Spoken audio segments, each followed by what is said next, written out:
I'd like to welcome everybody out tonight to our December the 4th meeting. Please stand for the Pledge of Allegiance. I pledge allegiance to the flag of the United States of America and to the republic for which it stands, one nation, under God, indivisible, with liberty and justice for all. Again, thank you all for coming out tonight. Does any member of council have a conflict of interest or the appearance of a conflict of interest in regards to any item on the agenda? Please state at this time. Mr. Phillips? No, sir. No, sir. Mr. Hargrave? No, thank you. No, I do not. Mr. Nern? No, sir. All right. Amendment and approval of the draft agenda. Guys, on number 4, new, we need to move it to number 5, old, so we can take it up before we get to that budget amendment. Does any member of council have anything else? If not, do I have a motion to approve the draft agenda? So moved. Do I have a second? Second. Any discussion? All in favor? Aye. All right. Public comments on agenda items only. If anybody would like to make a comment on items on the agenda tonight, you're welcome to come up at this time. Please state your name, address, and you'll have a complimentary 3 minutes. I'll let you know when it's getting close, just to try to give everybody their speaking time. Has anybody want to come up? Yes, sir. Go ahead. Thank you. Good evening. My name is Dane Barnes, and I'm the co-founder of Shibumi Shade. I live in Raleigh, North Carolina. I believe Katie and staff provided you guys with 4 slides, so just have a brief comment about those. Sir? Yes. What's your address? In Raleigh. It's 314 East Cabarrus Street in Raleigh, North Carolina. Yes, sir. So just the title slide there, the first page, shows a drone photo of Emerald Isle, North Carolina. And just the comment there is that Shibumi beach shades are the most popular shading device for families on every beach in North Carolina. And then the next slide, slide 2 there, Sunset Beach is the only beach in North Carolina with Shibumi restrictions, meaning regarding their placement on the beach. And that result, I guess the results of that is that the Sunset Beach Public Safety, is spending a huge amount of time to enforce the rule. I know back in October, we heard from Chief Claymar saying that they responded to 2,637 calls to enforce the cabana and shading device ordinance. And then slide 3 of 4 is that, our view is that simply amending the beach shade ordinance to allow wind-driven shade devices anywhere on the beach is a free solution to really alleviate that pain point that both beachgoers in the town experience. And so those drone photos are from Emerald Isle, Topsail Beach in the middle, and Ocean Isle Beach, all taken on peak summer holidays this past year. And then very lastly, just a for instance, the Ocean Isle Beach Town Council was in your exact position in 2021, where Shibumis were restricted to being only at the back of the beach.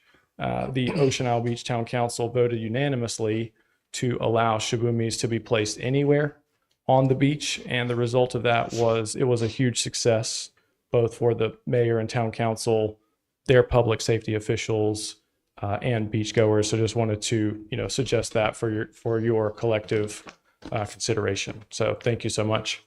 Thank you, sir. Thank you. Anyone else on agenda items? Go ahead, Mr. John. John from Sunset Beach Trading Company. I just want to speak a few things that are, I guess, going to come up under the fire chief and the police chief beach reports.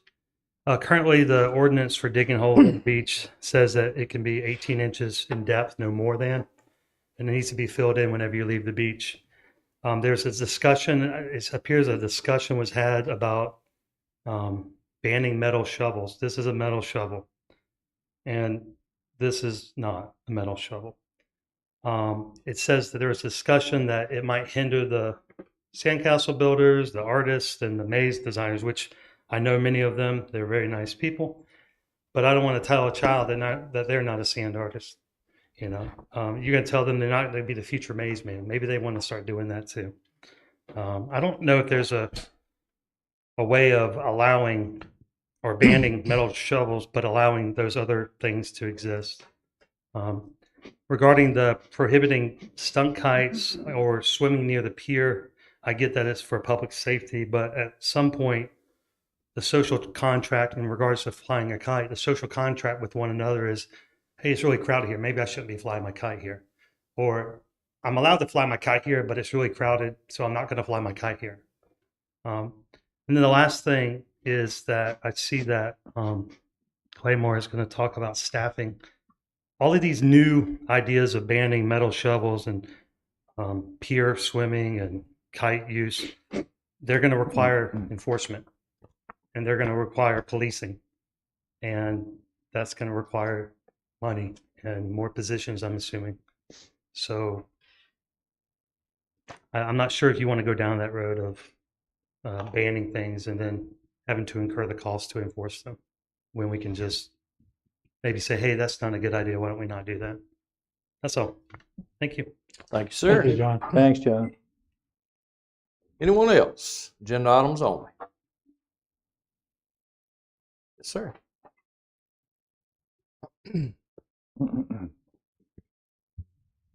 John Rostocki, 607 Lakeshore Drive. I don't know if it's on the agenda, the condition of the lakes. It's not, but It's at the not. end, when we have another part, you would be welcome to come up then and discuss it. Okay. Yeah, thank you so much. Yes, sir. Anyone else? All right. If not, we'll move on. Farewell comments from our outgoing elected officials. Mr. Phillips, this is on you, sir. First, I'd like to thank the residents of Sunset Beach for giving me the opportunity to represent them over the past 4 years. I'm sure I wasn't popular with everybody, but I'd like to think that I've done a decent job. Secondly, I'd like to thank the town staff for everything they've done over this past several years and their continuing efforts to move the town forward. Thirdly, I'd like to thank the mayor and town council. We've had a lot of time to collaborate and also commiserate on some of the harder decisions to make. It's definitely been a unique situation for me to learn that you're not going to make everybody happy, and to learn to be okay with that at times. Lastly, I'd like to thank my wife for supporting me for the past 4 years, and frankly dealing with me when some of the decisions I've made she thought were completely idiotic, because she let me know. I'd like to welcome Mr. Postel. I'd like to welcome back Mr. Larkin, and I wish them and the remaining town council and mayor a productive term in office. Thank you very much. Thanks, sir.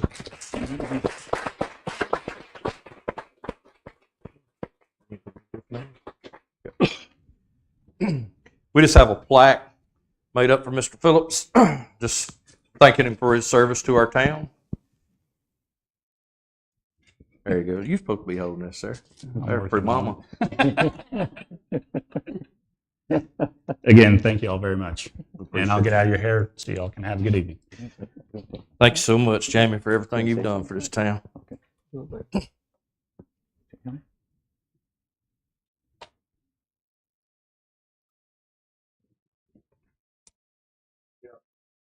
Jimmy ought to stay around at least until the new guys get sworn in, please.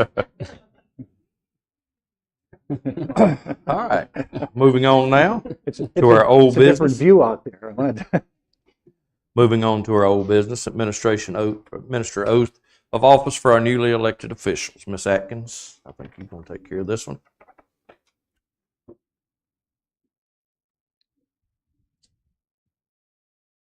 Hey, thank you, Mayor. So we'll start with you, if that's okay. That's fine. If you can come, Take place us off. your hand on the Bible.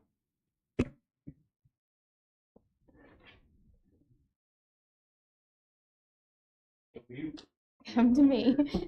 Yeah. Okay. Repeat after me. I, David Shannon Phillips, I, David Shannon Phillips, do solemnly swear do solemnly swear that I will support and maintain I will support and maintain the Constitution and laws the Constitution and laws of the United of States the United States, and the Constitution and laws the Constitution and laws of North Carolina, of North Carolina, not inconsistent therewith, not inconsistent therewith, and that I will faithfully discharge and that I will faithfully discharge the duties of my the office duties of my office as mayor as mayor for the town of Sunset Beach, for the town of Sunset Beach, Brunswick County, Brunswick County, North Carolina. North Carolina. So help me God. So help me God. Your signature. Thank you, ma'am. All right. Thank you very much.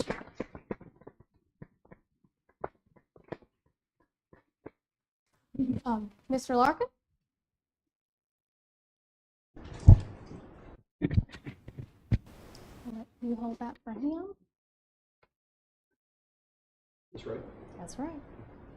I, Peter Larkin, I, Peter Larkin, do solemnly swear solemnly swear that I will support and maintain that I will support and maintain the Constitution and laws the Constitution and laws of the United States of the United States and the Constitution and laws and the Constitution and laws of North Carolina, of North Carolina, not inconsistent therewith, not inconsistent therewith, and that I will faithfully discharge and that I will faithfully discharge the duties of my office the duties of my office as councilman as councilman for the town of Sunset Beach, for the town of Sunset Beach, Brunswick County, Brunswick County, North Carolina. North So Carolina. help me God. So help me God. All right.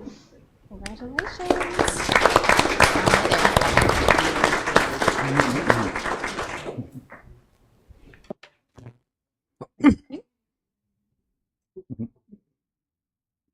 Come on, Mr. sir. Foster? Peter,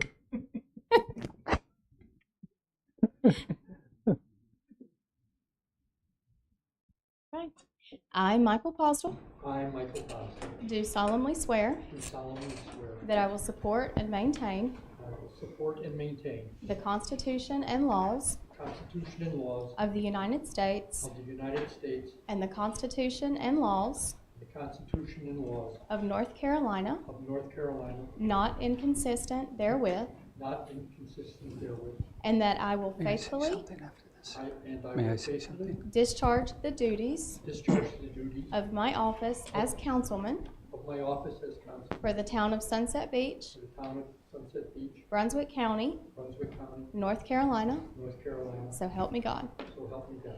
Congratulations. That's your signature right there.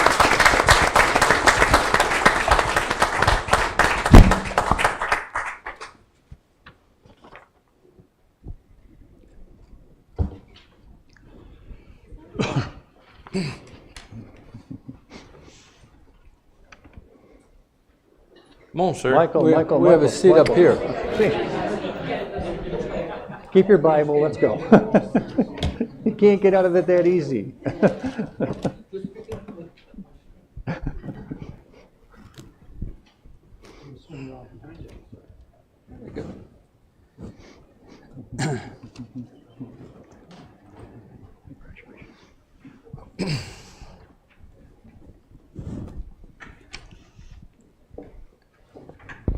Mr. Mayor, may I say a word? Yes, sir. or two? Go ahead. Yeah. Okay. On behalf of the town council, Jamie, if you would, on behalf of the town council, I just want to say thank you, Jamie, and along with Tom Borman, who's not here, for your years of service and dedication to the town of Sunset Beach and the fine job that you did. Thank you. I also want to, go ahead. You can clap.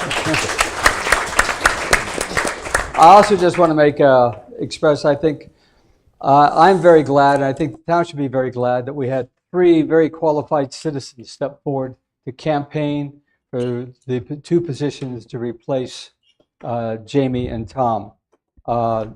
We did a great job. We have 2 candidates that got elected, and we will make them work very hard with Peter and Mike. And we had a 3rd candidate, Dan Shaw, that also ran well and would have made a good member. So thank you to citizens. I'd like you all to start thinking ahead. In 2 years, we will have 3 council seats and 1 mayor position coming up. So start planning ahead. Jamie, thank you. Thank you, Jamie. All right, guys. Before we go any further, since y'all didn't get asked this earlier, I am going to address this now. Does any member of council have a conflict of interest or the appearance of a conflict of interest in regards to anything on the agenda tonight, please state at this time. Mr. Larkin? I do not. Mr. Positive? I do not. All right, good deal. All right, guys. Moving on now, selection and appointment of Mayor Pro Tem. The floor is open now for anybody that would Mr. like to Mayor, make an appointment. Yes, sir, I go have a ahead. motion. Okay, I move that the town council appoint John Corbett to Mayor Pro Tem to Do I- continue his duty. do I have a second? Second. Do I have any discussion? Anybody else? Yeah, I'd just like to make one comment. ahead. And I'd just like to say I support totally Charlie's nomination. John, I think, has done a great job the last 2 years. I think any council, we think of a mayor pro tem as someone who takes the place of the mayor, comes in with the mayor, is away and takes his place. John has done more than that, much more than that. He's become a leader of council. And he really has been there to help with questions and advice and background on issues. And I think he's done a great job and he deserves to continue as mayor pro tem. Well Thank said. you. No more discussion? All in favor? Aye. Any opposed? Congratulations, sir. Thank you. All Thank right, you next- very much. Next up, appointment to the Cape Fear Council of Governments, alternative. Does any member of council have a recommendation for this one? If no one does, I would put my name forward to work with you on that. Anyone else interested in this position, or if not, someone would like to make a motion? We can carry on with this one. I'll make a Pleasure of motion council. that Councilman Hargraves be appointed as the representative, alternate representative for the Cape Fear Council of Governments. Do I have a second? Second. Any more discussion? You're already down here. All in favor? Aye. Aye. Aye.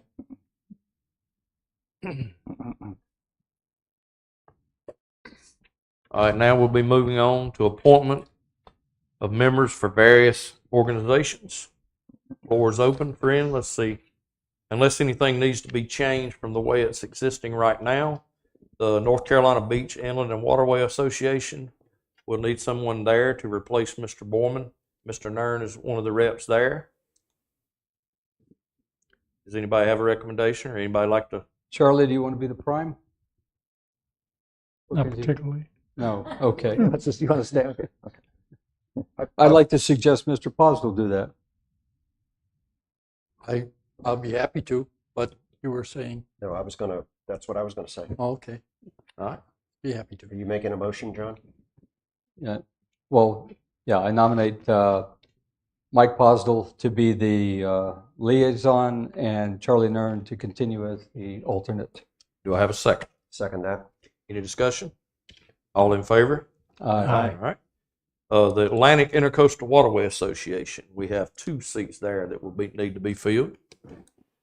I would nominate Pete Larkin as the liaison councilman for the Atlantic Intercoastal Waterway Association.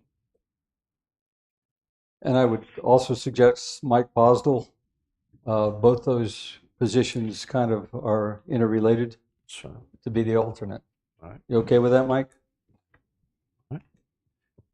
someone make a motion since the pleasure of council is out? I make a motion that we appoint Pete Larkin as the liaison and Mike Postle as the alternate councilman for the Atlantic Intercoastal Waterway Association. Do I have a second? Second. Any discussion? All in favor? Aye. That's good. Next up, our long-term memorandum of agreement stakeholders. We need to replace Mr. Phillips on this board. Do I have any recommendations from the council?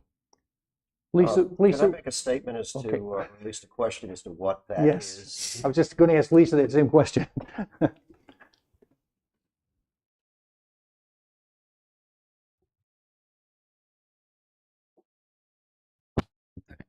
It is dredging.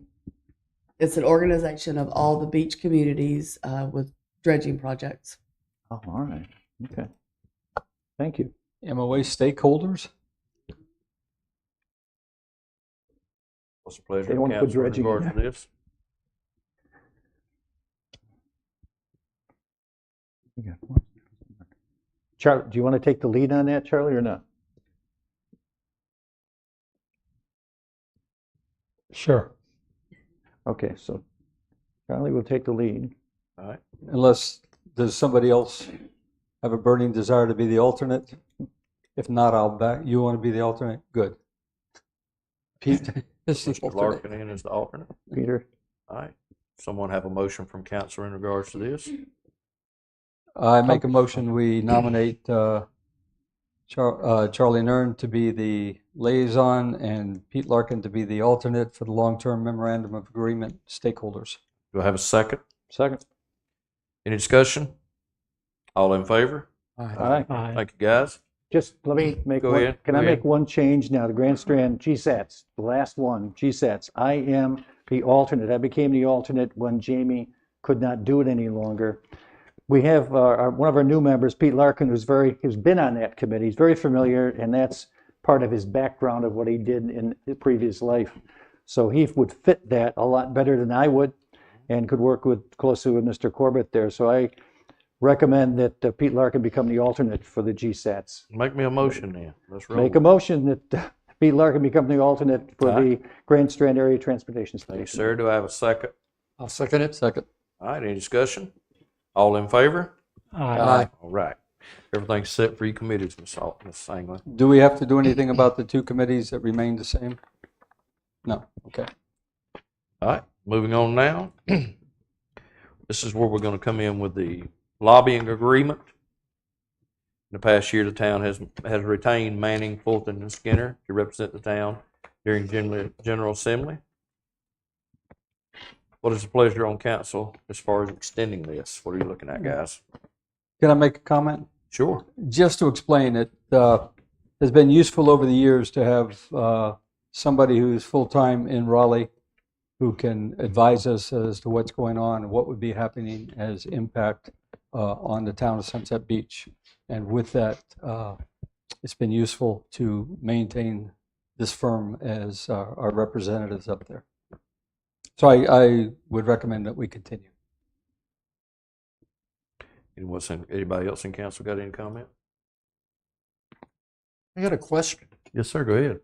I noticed on one of the last pages of this, there's a contract for that specific duty or professional services for 72,000.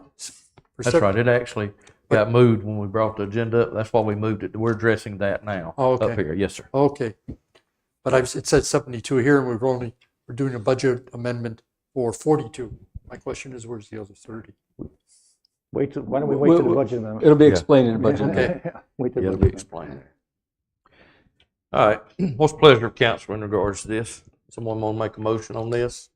I make a motion that we retain the services of Manning, Fulton, and Skinner, PA, to represent the town during the 2024 session of North Carolina Assembly at a cost not to exceed $72,000.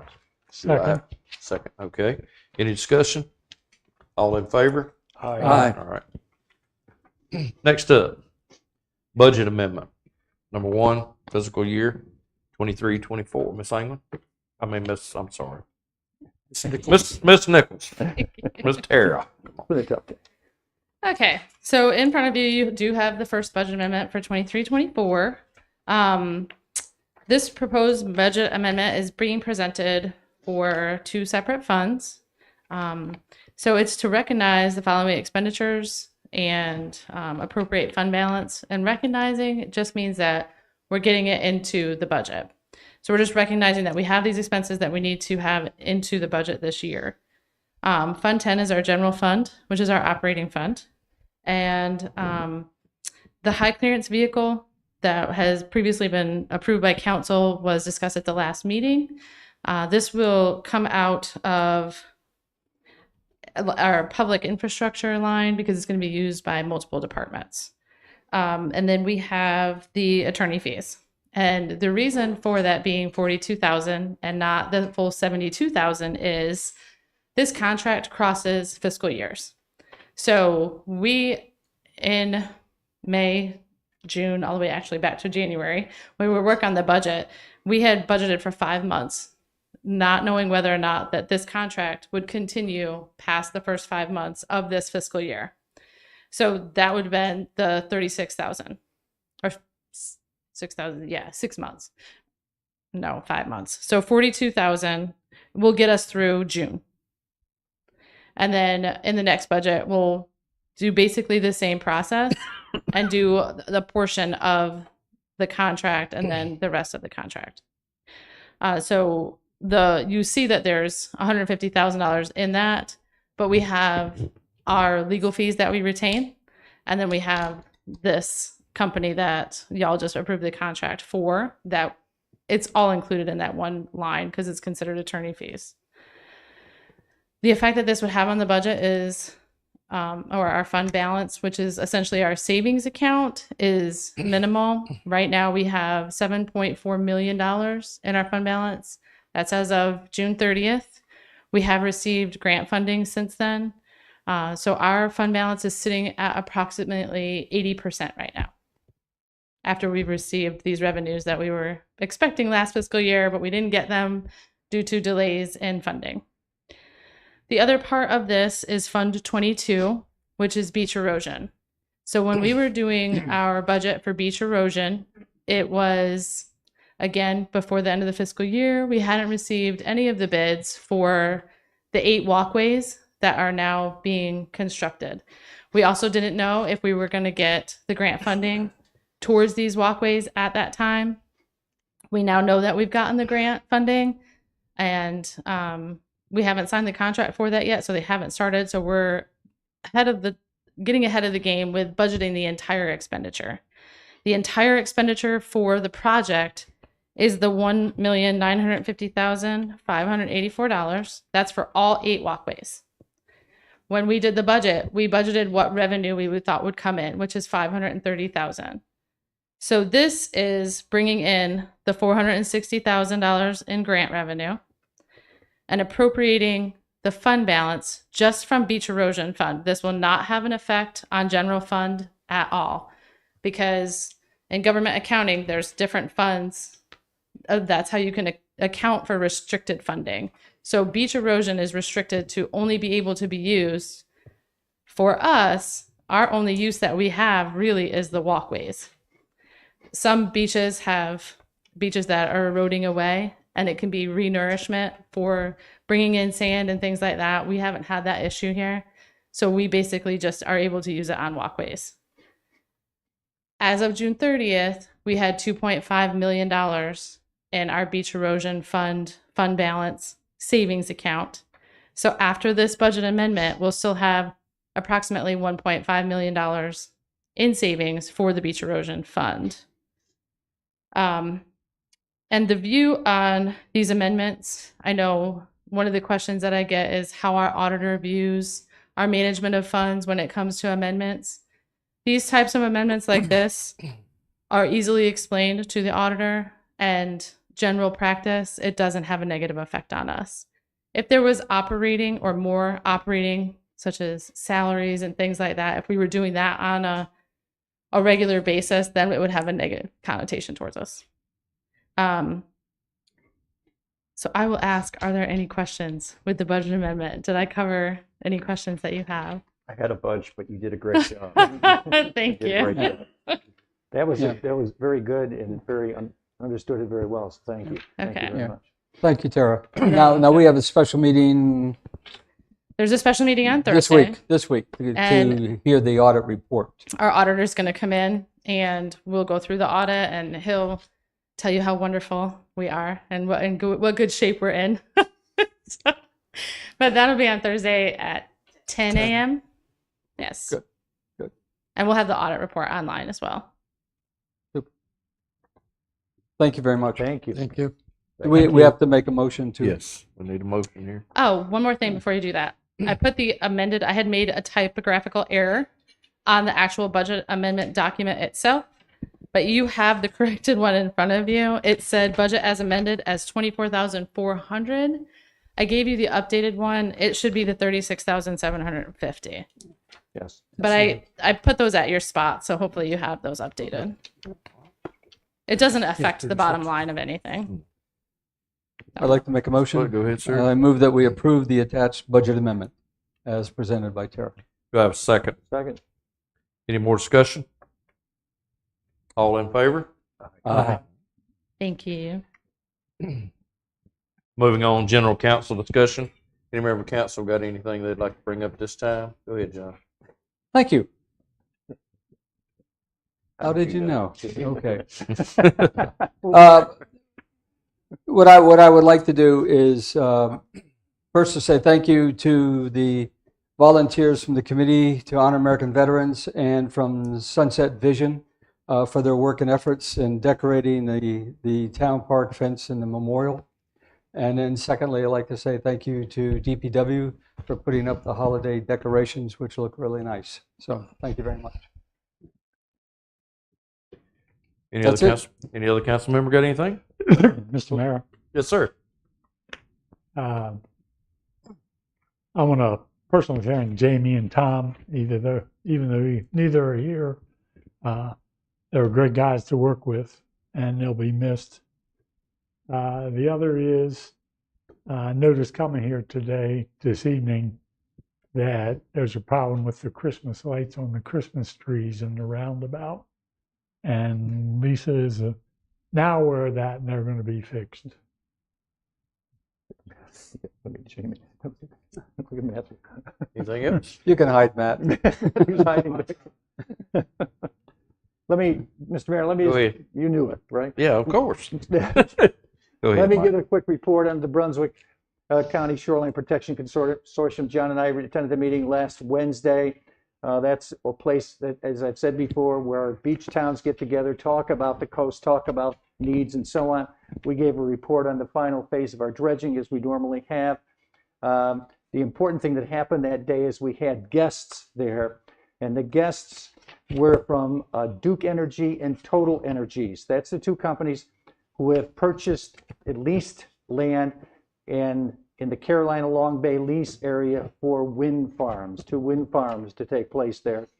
And they're actually reached out and they want to set up communication with beach towns, which is positive, very positive for them to come in. They talked to us. It was good communication.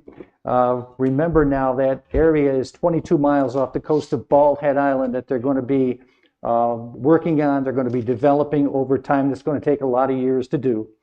The project will not affect Sunset Beach so much because it's not near us too much. And what I've got here tonight is a little thing that they put out, which I'm going to give to Katie, which she can either put on the website if she wants to, or have it available in town if anybody's interested in getting this. Anybody who's watching on YouTube tonight interested in that. It's a 1-pager, but it gives you a little idea and it shows you a map of where the Long Bay lease area is. A couple of the comments that were made that day, we talked about revenue sharing. We're hoping that, with big companies like this, the towns could get some money from the development they're going to be doing. They said no to that, absolutely no. But they said you're going to certainly get a lot of good paying jobs. That is a little debatable. As you'll notice as I talk about this stuff, I'm cautiously optimistic. Cautiously is a good word. I think John's the same thing. We listen to them, but there's always sometimes another side to what they're saying. So we know they're going to create jobs, but will they be long-term jobs? That's the questions everybody's talking about. Our state legislature has put in for a bill for sharing of profits from these two companies for local communities. It did not pass this year, but it could be reintroduced again.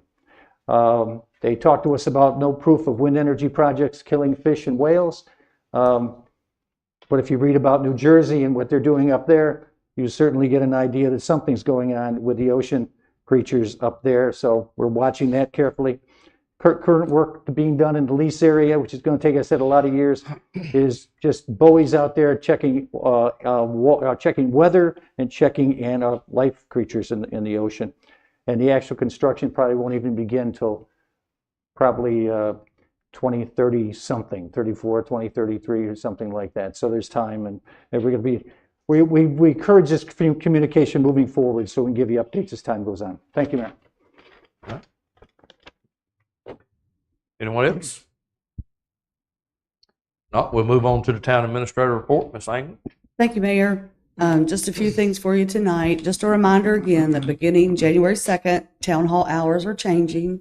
We are moving to 8 to 5, and we will close from 12 to 1 for lunch. As Tara said, the auditor will be here Thursday at 10 to give the presentation for the 22-23 audit. The December 7th meeting will be the last meeting of the year for the town council. The planning board and environmental resources committee will not meet in December, taking a break off the year. Both committees did a lot, both boards did a lot this year. We still have some of the 2024 calendars for sale in town hall. If you're interested, they're $10 a piece. Let's see. We've added a new widget to the website. It says Text My Gov. It's on the home page, and you just click it, and that's how you can report a concern to the town, or you can ask a question. The Bird Island Reserve this Friday, December the 8th at 10:30. The second stop of the Discover the Reserve tour will start at 10:30 with state and local officials making some comments about Bird Island and the asset that it is to all of us. And then afterwards, there'll be a guided walking tour with Elizabeth Pittix, who is the Southern Sites Manager. And the dredging project is moving along nicely with the final phase. There is one dredge working in the Bay Area, and the second dredge is working in the Cobia Street Canal. No dredging will occur the week of Christmas. And the last thing I have is that town staff wishes everyone a Merry Christmas and a happy and safe holiday. Any member of council got any questions for Mr. Rader? Nope. All right. Thank you, Lisa. Moving on now, consent agenda, November the 14th, 2023, first regular meeting minutes. Police Department, October 2023 report. Finance Department, October 2023 report. Public Works Stormwater Department, October 2023 report. Fire Department, October 2023 report. Building Inspections Department, October 2023 report. Planning Department, October 2023 report. Does any member of council got any questions about any of these? Need to see any of these guys or ladies? Mayor, Go ahead. just as a point, I took the opportunity today to get up with various department heads on their reports because as a newbie, you're trying to figure out the language and the format. They were all extremely helpful. I have no questions because they were able to answer them all. So I did have a comment, however, on the number 1 and consent agenda, the November 14th regular meeting minutes. I'm uncomfortable voting to accept them. I was not a member of council, even though I was in the audience, so I may take the opportunity to abstain when the vote goes on that. But I'm not familiar with the protocol as to what is appropriate or not. That's perfectly fine. We got enough up here, so we'll be in good shape. Appreciate it. It is okay. Is there any problem with that, Lisa? Okay. I have two Anything? quick Go ahead. points. Yes, sir. One is for, I think it's Public Works. There's a question raised about potholes on Clubhouse Road. And yesterday there was still a cone in the middle of a hole in the road. What are we doing about that? Right. We actually reached out to 3 different asphalt companies. I met with one last week. I'm meeting with 2 tomorrow to actually cut those out and repave them, repatch them. For the time being, we will continue to put our cold patch in there, asphalt cold patch, to try to at least level out the road. But that is a temporary fix. We will be getting an asphalt contractor to actually come in and repair the road correctly.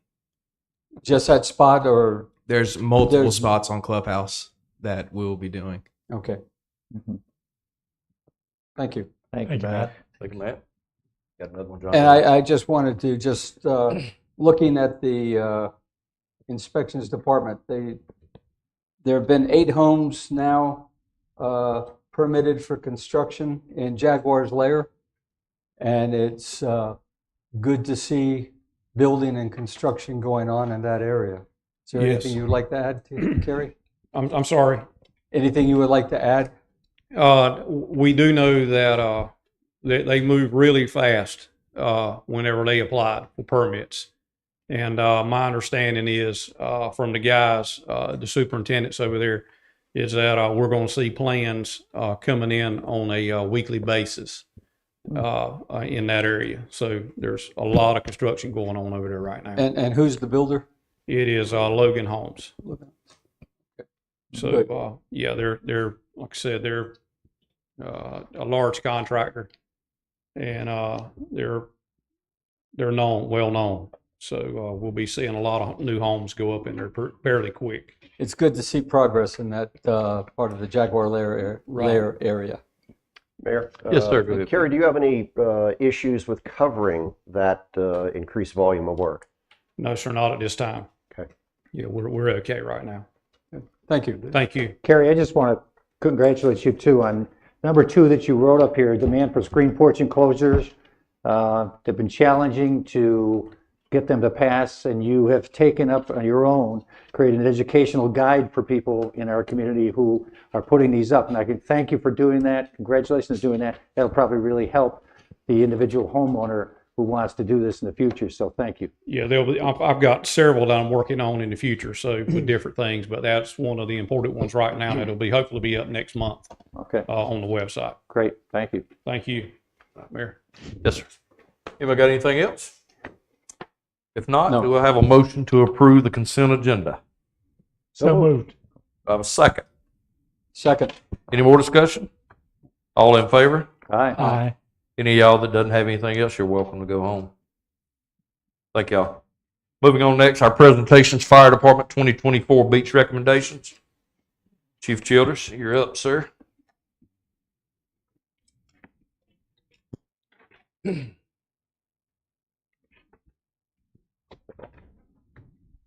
you, Mr. Mayor. So tonight I have 2 items. Number 1, swimming near the pier. As I put in the packet, piers create strong rip currents, unpredictable water conditions, submerge hazards, and it can just be extremely dangerous swimming near the pier. Underwater structures, things that were there years ago, not to mention fishing lines, things like that. So in an effort to reduce the risk of someone getting caught in a rip current next to the pier, I'm requesting that council consider adopting an ordinance that formally creates a no swim zone. In the 2023 season, we responded to 28 significant water rescue events, 17 of which occurred at or near the pier. So additionally, we performed a total of 1,463 what we're calling pier pushouts, where we just ask people to get away from the pier. So in essence, we've already been doing this. So I request that you would consider adopting one of these options that I presented. So number 1 would be swimming shall not be permitted within the no swimming here to pier signage. So adopting a language like that would allow us to move it when the rip current risk is elevated. So when we have a red flag day, we could push it and give it a little more room. On super flat days, we could trim that number down a little bit. So option number 2 is adopting the verbiage that says 50 feet. And so the sign behind me would be kept at the water's edge every day that Beach Patrol's on duty. So at the water's edge, wherever that zone is, whether it's 50 feet or no swimming here to pier, it would be at the water's edge. I think it's a great idea if we add our rip current awareness flag, because that would make everybody swimming more aware of that and more easily visible. And there would also be one near the emergency lane. So somewhere on the land side that we can leave there all the time. So Beach Patrol would manage the one set up by the water, and that would be visible when they're working. So at the end of the day, that would get pulled back. So I thought it would be a great idea if we added one somewhere in the dry sand that's there all the time. So in the off season or at late, we've still got a visible mark for that.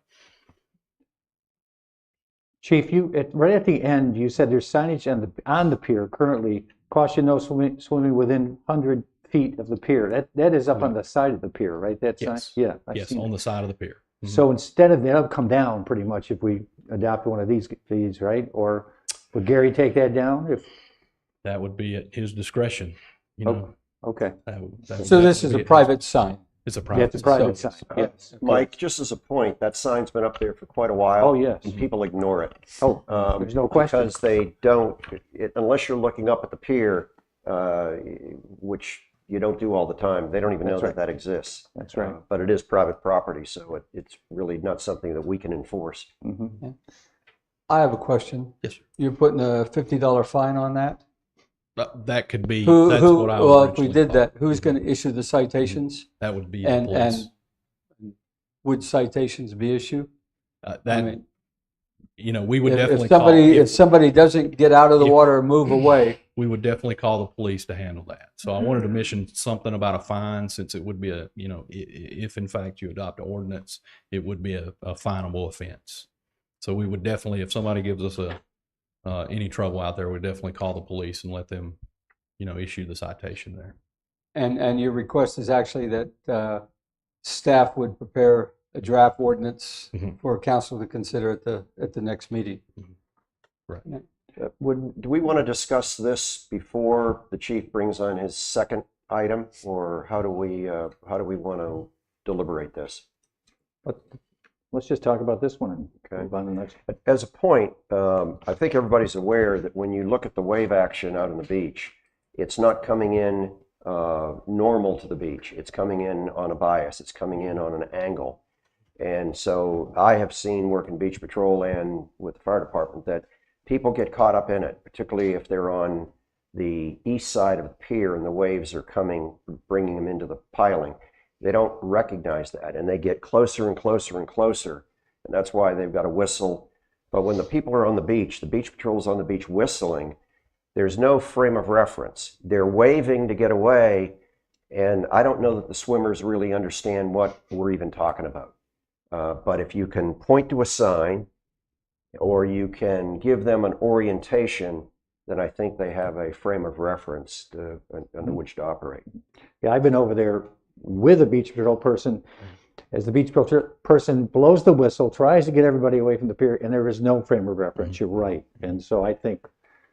Well, we've had several beach patrol people, a couple of them, get seriously injured grabbing onto the piling, because that's what you do when even if you have a life vest on like they do, you get near the pier, the waves are knocking you around. You grab onto the piling with all the barnacles on it. It's infection is key. And then you can't let go. And we've had several people that we've rescued from there that they're hanging onto the pier, the pilings. It's dangerous. So what's your recommendation? Take option one? I'd go option one with the sign, because if you just have it as 50 feet, then again, the frame of reference is really not there for the people in the water. I would agree with that. Going to make a motion? Make a motion that we. Let me ask you this before you go any further. The fine deal, are you going to put that in your motion? Because, we come up with all these rules and we put all these fines up, and then we go through, just like with Claymore, 3,000 visits for people, but then there's no tickets wrote. If we're going to put teeth in these things, you need to let them bite. I mean, I hate for anybody to get a ticket, but it won't take long if you start writing some tickets for the word to get around. Don't do this. And that'll end it. Instead of keep going out and teaching and warning people about it, write a few tickets. Make them understand. I mean, I hate it for anybody. But if you're going to have the rules and we're going to sit here and the council's going to say to put these fines in, make it work. I think he has asked for a $50 fine in option. I know, that's what I'm saying, but I'm saying instead of not writing tickets, like you pretty much told us in that last meeting, 1%, wasn't it 1%, that you actually write tickets? I mean, you always talk about teaching them, and I'm going through, and I understand that completely. But if you're going to put it in here, we need to write some tickets. I hate to see them. I mean, if not, why are we even wasting our time writing this in these agenda or in these ordinances? Make it stick. We talk about things get wrote on Facebook. You write a few tickets out there, I promise you they're going to say, don't go to Sunset Beach and have glass. Don't go to Sunset Beach and do this. Don't go to Sunset Beach, do that. But if we just keep talking about it, we're just going to keep on adding and adding and adding. And that's crazy. I mean, we're just making rules, making rules, making rules.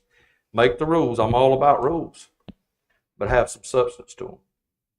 Well, I agree with the need for the safety and to have the rules on our books about distance from the pier. And then I also would agree that we should have a fine and that it should be enforced. And your point that we start enforcing some of these things, they will begin to take effect. They will. I mean, And people everything's will going to know. be different. Yeah. You got kids that get washed away when the water's up and all that kind of stuff. All that's different. But if we're going to have a fine on the book, if we write a few tickets, I think it will make a difference down the road. You know, we just want people to be safe. That's the whole thing. Mr. Mayor, Yes, sir. every beach access has this big, probably 8 or 10-foot sign with all the rules on it. I've never seen anybody stop and read that, besides myself. Get a life.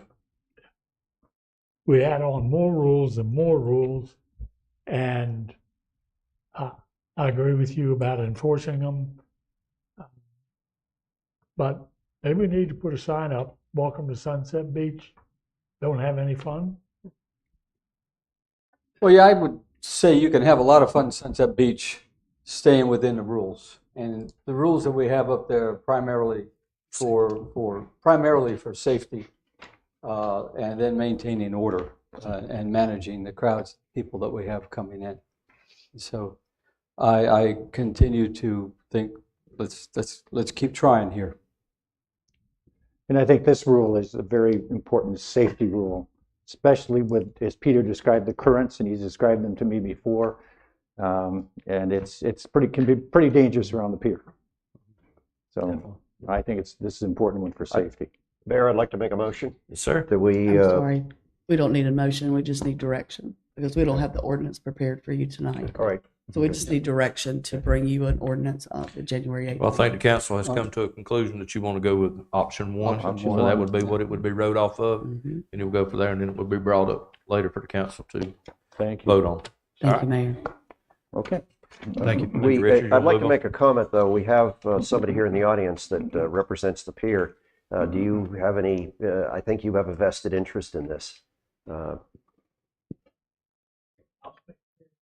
You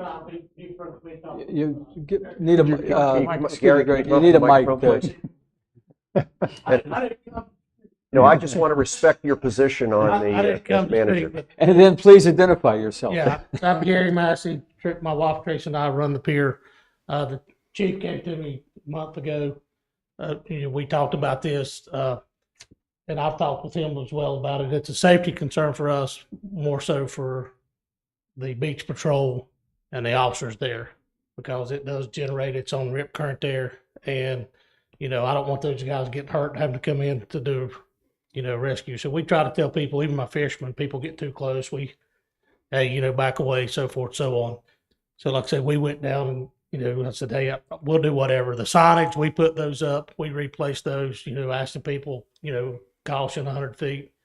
If we need to put signs up on the pier, that says whatever we need to do to help y'all, we're all for that. But like I say, it's more a safety concern for us, for the first responders that we have there going in the water. Like I say, those guys getting hurt. If you're an adult and you're crazy enough to swim near the pier and you get up against the pylon, that's on you, But like I say, don't put these guys in danger to have to go get you.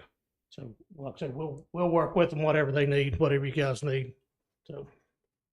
Thank you, Gary. Good. Thanks. Thank you. Gary, thank you. And he is available for Santa if anybody needs one. I see him dressed up this weekend. Go ahead, Richard. With the next Mr. one. Massey and his wife, they take care of staff out there, so you should know that as well on the daily. They check in daily, and anything we need, they're always there to help. So thank you for coming tonight. All right, moving on. Metal shovels. Everyone's aware large holes are left present a lot on our beach strand. Holes are left behind by a lot of visitors after they've dug the large holes, and then these holes can have a detrimental effect on the sea turtles, on runners, walkers, and then additionally on town staff if we're out on call at nighttime and we're driving down the strand. They've been known to take a bumper off in the past. So in research with that and staff filling in holes, the fire side, the police side filling in holes daily, and doing some research, I saw a beach down in South Carolina adopted an ordinance banning metal shovels. So I thought it'd be a good idea, a way to minimize or at least lessen the number of holes left along our strand. So just some numbers here in 2023 season. The fire department side of the beach patrol filled 478 holes. And I think an ordinance would reduce that number. So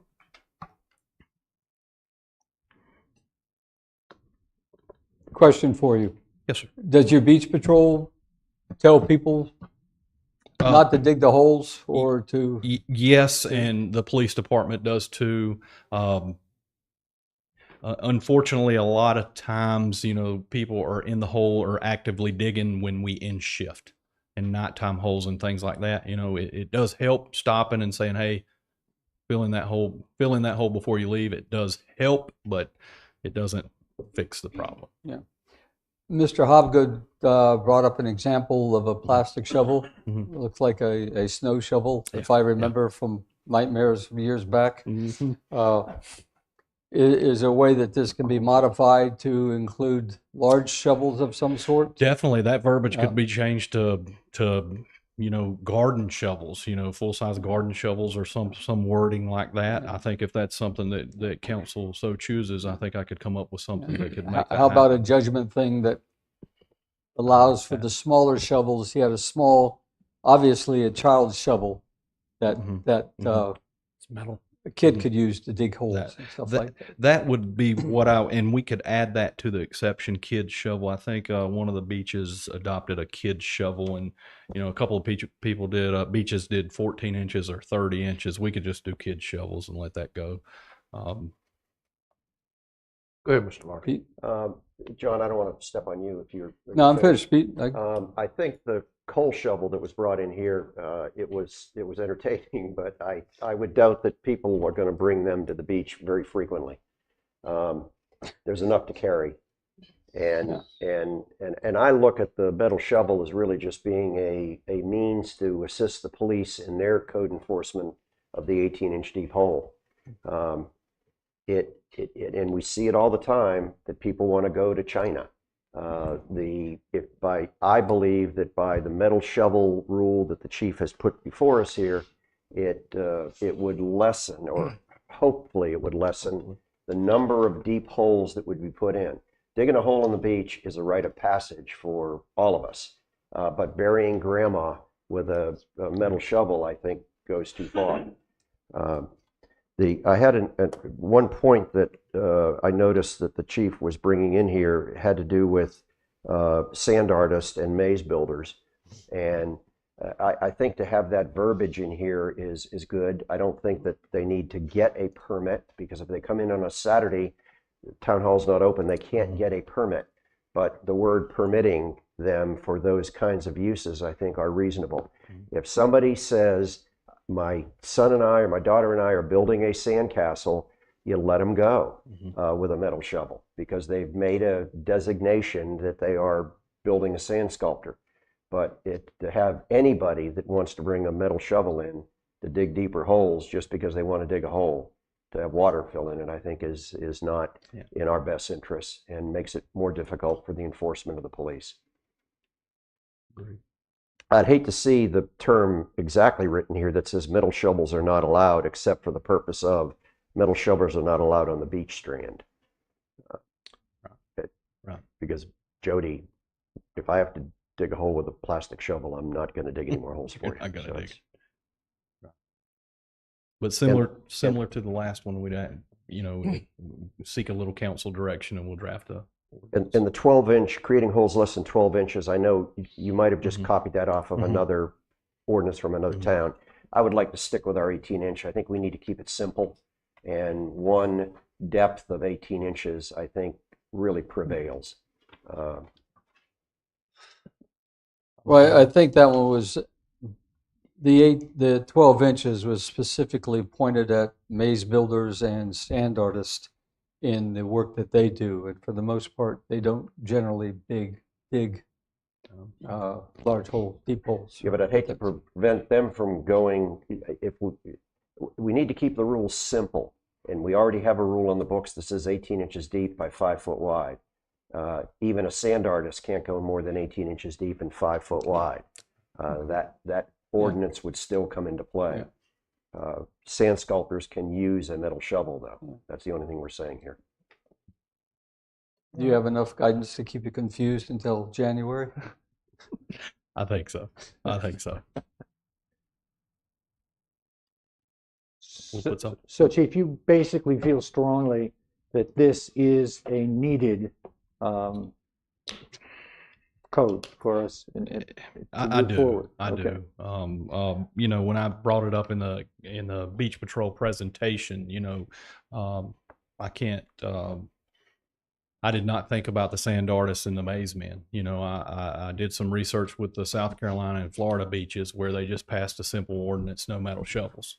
You know, and I thought we could do something like that. And then I was reminded that we've got some, you know, some great features with the maze men and things like that we need to keep. So, you know, I was a little out of touch with the in-depthness of this presentation, but I think we've got there and we're getting close to something that we can, you know, set. I also want to thank you for going out and checking with other beaches around us and quite a ways away from us, some of them, to find out what they're doing. I think that's very important as you look at new things. So thank you. Excellent. Okay, thank you. Next up, be Chief Claymore, your Police 2024 beach recommendations.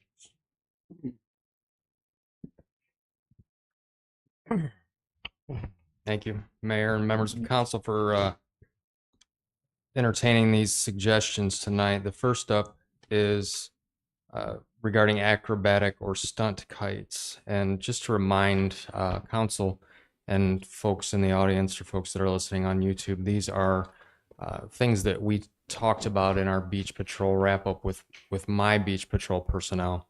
These were suggestions that were given to me by employees that spent a lot of time on the beach, 12 hours a day, several days a week.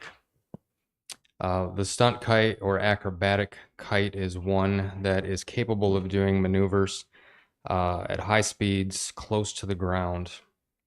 And while we haven't had an incident, the purpose here is prevention. And we're not saying that these kites don't have a place on the beach. What we're saying is that we would like them not to be allowed between 3rd and 29th Street. The recommendation is that from April 1 to October 1, when it's our peak season, to not allow them in that area. Include this in Chapter 95 with an ordinance with a fine of $50. If you can recall, if you were on council, even if you weren't, if you watched the meeting, we had an incident a few years back with a gentleman that had a kite board, and he put the board aside, and he was using the kite by itself on the beach strand, tripping over people. We didn't have an ordinance on the books to prohibit that. He injured a young lady. She had to be transported by ambulance. So this is kind of forward thinking that could this happen, and can we prevent it? Would that bring up a point, Chief? Would you want to have a discussion regarding kite boards and the appropriateness of them? Because you're talking here about acrobatic or stunt kites. Is that the same thing? At that time, Councilman Larkin, the council did adopt an ordinance to prohibit them on the beach strand altogether. Okay, anywhere. The kites. The kite boards. The anywhere. kite sands board. Okay. Yes. All right. I wasn't aware of that. Yeah. Yeah, that was enacted several years ago. Okay. Thank you. Mm-hmm. I have a question. We already have on the beach markers between 5th and 32nd Mm-hmm. that for the beach season prohibit fishing Mm-hmm. off the beach Yes, within that area and surfing, Mm-hmm. within that area.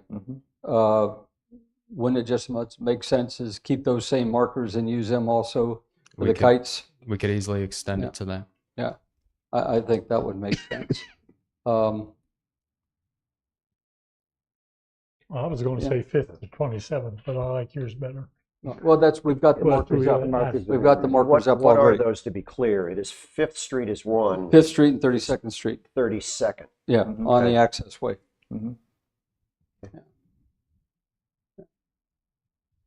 I think that makes more sense for these. So it brings up a question, and excuse me for hitting on you, Mr. Hobgood.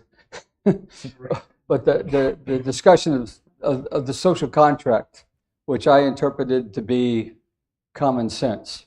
You know, what of our rules are doing are putting on paper specifics that we've been challenged with over the years where it's not on paper. And so there are people who go to extremes and say, well, if it's not there, it's not a written ordinance, I can do it. And my experience is go ahead and put it on paper. But is there some way to put in a general term that gives the enforcement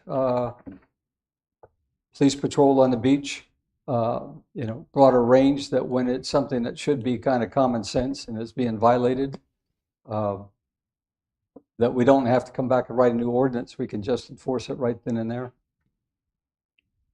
I'm not sure I understand your Well, question. I think there's a limit to how many things we can think of that we want to put a rule on the beach. And we put a whole lot of rules on the beach. And I've been for most of the rules that we put on the beach. But there's always, we keep coming up each season with something new that we haven't done. So is there a broader clause that we can use that gives our enforcement personnel the authority to enforce when it's just, you know, A common sense common violation. common sense safety item? Unfortunately, no. We are, as government officials, bound to what's in black and white. And what might be common sense to me might not be common sense to you or to somebody who travels here from, say, another country where something is permitted in their country. And to have an open-ended ordinance, I guess, that says the police have the authority to just enforce whatever they feel is a violation of common sense. I don't think Grady would. He probably wouldn't. He wouldn't Grady approve that. would not like Yeah. that. I would if that's think- what you were asking, if I Yeah. understood your question correctly. What I would think, though, is that if a police officer came up to somebody and said, "This is not safe, please don't do it anymore," common sense would say, "Yes, officer, I'll obey." We try not to ask anybody to stop anything if it's not something that we are authorized to enforce. So if it's not in town ordinance, if it's not in North Carolina general statute, we have zero authority to walk up to tell somebody, hey, don't do that anymore. Because if they say, well, why can't I? My response should not be, well, because I said so. It has to be because town ordinance 95 dot this says that you can't, and this was voted on and approved by town council on this date, and here's the penalty if you continue doing this behavior. But you couldn't say it's an unsafe act that you could hurt somebody? Unfortunately, no. If it's not in statute, if it's not in town ordinance, it's not something that we can address. That's why code books are so thick. And they change all the time. Do our officers know all the codes? I'm not going to sit here and tell you that they do. Okay. Thank you. I'm giving you a hard time. We have So I'll a stop at that. very nice website with a quick reference that we can search by keyword. It's coming. I've used it a lot. It comes in very handy. And those, I'm hopeful. Mr. Corbett is could you holding tell up. everybody If I what could this tell is? everybody what this is, Mr. Corbett is holding up a magnet that the police department has produced. That my intention is to get that on the refrigerator of every rental unit in Sunset Beach. It has the most, I guess, commonly violated rules that we see on the beach, to tell people, hey, don't do this, do that. And as I mentioned, my intention was when we purchased those to put them on every refrigerator in Sunset Beach. I will note that I received a call from Sunset Properties today asking for 300 of those. I couldn't have been happier. So we're doing our best to educate and inform and make sure that people understand when you come to Sunset Beach, you can have a lot of fun, as Mr. Corbett alluded to earlier, but you got to follow some simple rules. And the majority of those, I think, Mr. Corbett, you would agree with me, you could argue, are common sense. Yes, they are. And this is a useful item. I think Yes, it's sir. a good initiative. Thank you. Thank you.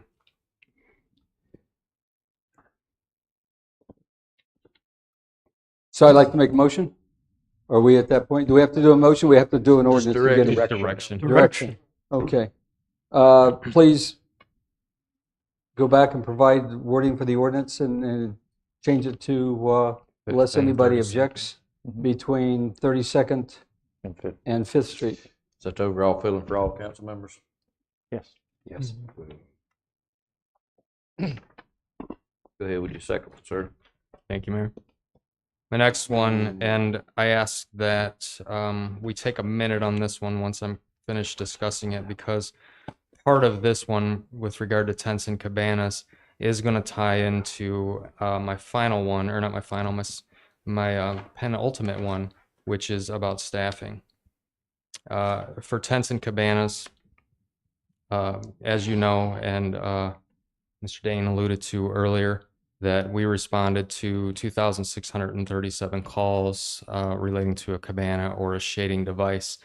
We suffered some damage to one of our utility vehicles that we used to patrol the beach on a tailgate style 4-post cabana that was not properly secured, and a pop-up windstorm allowed it to take flight and land into the windshield of our UTV. Our recommendations are on what staff believes will best serve the public's needs and streamline enforcement for the upcoming beach season. I'm asking that we amend Section 9507, tents and cabanas, to allow umbrella tie-downs within the footprint, which would provide more safety and prevent an umbrella from taking flight. Prohibit neoprene-style shading devices. There's a particular name for these sort of products, not just that they are constructed of neoprene as a whole. If this is approved, we'll make sure that we have the language as tight as we possibly can, but these devices don't allow for a lot of visibility from the emergency access lane. Where they're placed, they pretty much block the entire view for that section of shading device. I'm asking that all cabanas, tailgate style, the 4-posters, with the exception of cabanas that are professionally set up vendor cabanas, are not allowed on the beach strand from April 1 to October 1. I'm asking that from October 1 to April 1, so off peak season, to allow wind-driven devices to be placed anywhere on the beach strand. Have these included in Chapter 95 with no changes to the fine amount. So if I can help clarify any of that for you, I'm more than happy to do it. And again, before we get into too much conversation about this, there are some things in my next recommendation with beach staffing that might tie into this recommendation for cabanas and shading devices. Your option 2 of the next one, yes, sir, clearly says you recommend banning cabanas from the strand from April 1 to October 1 and allowing wind-driven devices to be anywhere on the beach. Yeah, and this is dependent upon what council would agree to for staffing with our beach patrol for the 24 season. Do we want to talk staffing next before we have any further discussion on tents and cabanas? Can I ask a question, Chief, about staffing? Yes, sir. It's my understanding, and I want to make sure I'm on the right page, that you're talking about two people in either,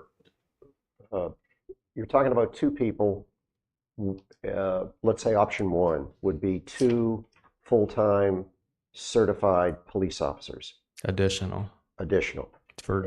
And the other option is to have 1 certified full-time police officer and a civilian as the other person. Can we jump to this one next so that I can fully I just wanted to explain make that? sure You are correct, Mr. Larkin. You are absolutely correct. Okay. But to be sure that everybody listening and council has a full understanding, do we want to jump into that one next and then talk about staffing and cabanas and wind-driven devices as a whole?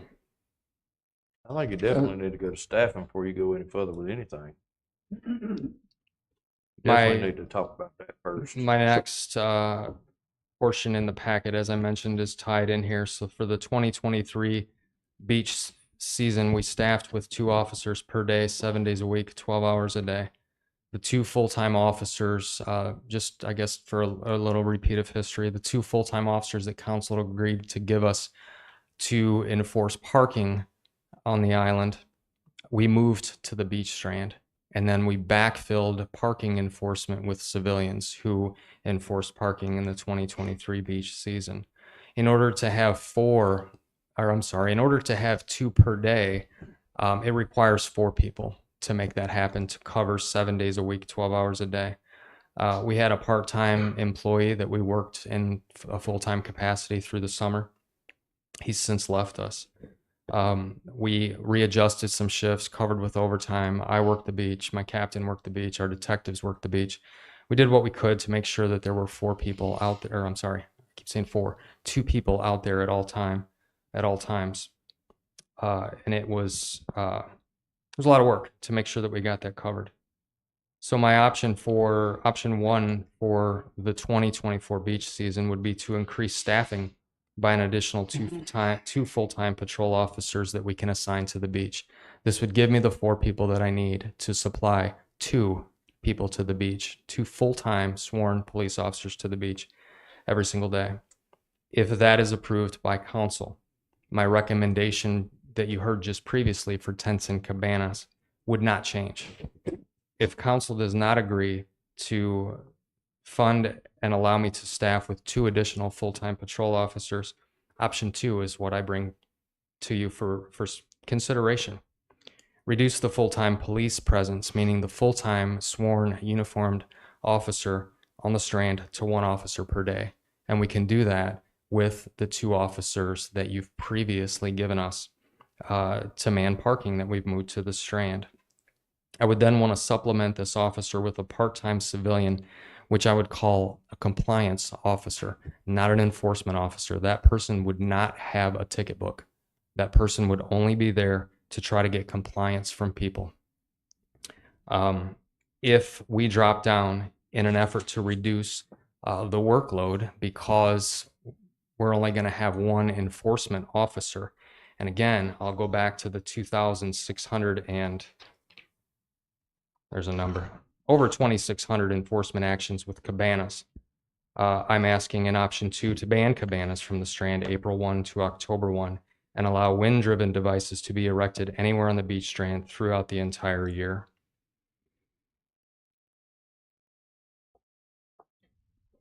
Questions? That's a lot. I'm I sorry. guess the first question that comes up is sort of multiple parts. Is how much is this going to cost us, and should we be doing this during the budget cycle? If we do it during the budget cycle, by the time we get through the budget cycle and July 1 hits, and then I advertise and recruit and train and outfit and upfit, these officers won't be ready until 2025 beach season. So we'll lose a whole year of doing this. I did talk with our finance officer, Ms. Nichols, and she estimated that 1 patrol officer with benefits is upwards of $75,000. I'm asking for 2. We have take-home vehicle program. Take-home vehicles require upfitting. Might as well throw in another $75,000 per officer, which brings us up to roughly $150,000 per officer. So on the low end, $300,000 budget amendment just to get these officers in the door. We have to uniform the officers. We have to give them body cams. They have to have dash cams. Those are going to be small numbers in the grand scheme of things, but still the upfront cost is significant. But if council is requesting that we have 2 uniformed, sworn police officers with power of arrest every day, my recommendation is that you give me the personnel to make that happen, because it was rough in 2023. Can you give us an estimate as to what the civilian alternate would be for that, replacing 1 sworn officer? The cost? $15 an hour, no benefits, no take-home car. And they work from April 1 to October 1, and then we say, see you next year. And a UTV also, probably, for them. We already to have get it. around. We already have it. Okay. That was approved at the last. bought We that last already month. have 2, but you gave me you, meaning the governing body, gave me a third at the last month's council meeting. So it's in our garage. Okay, so that's not an That's issue. not going to be something that I'm going to ask for.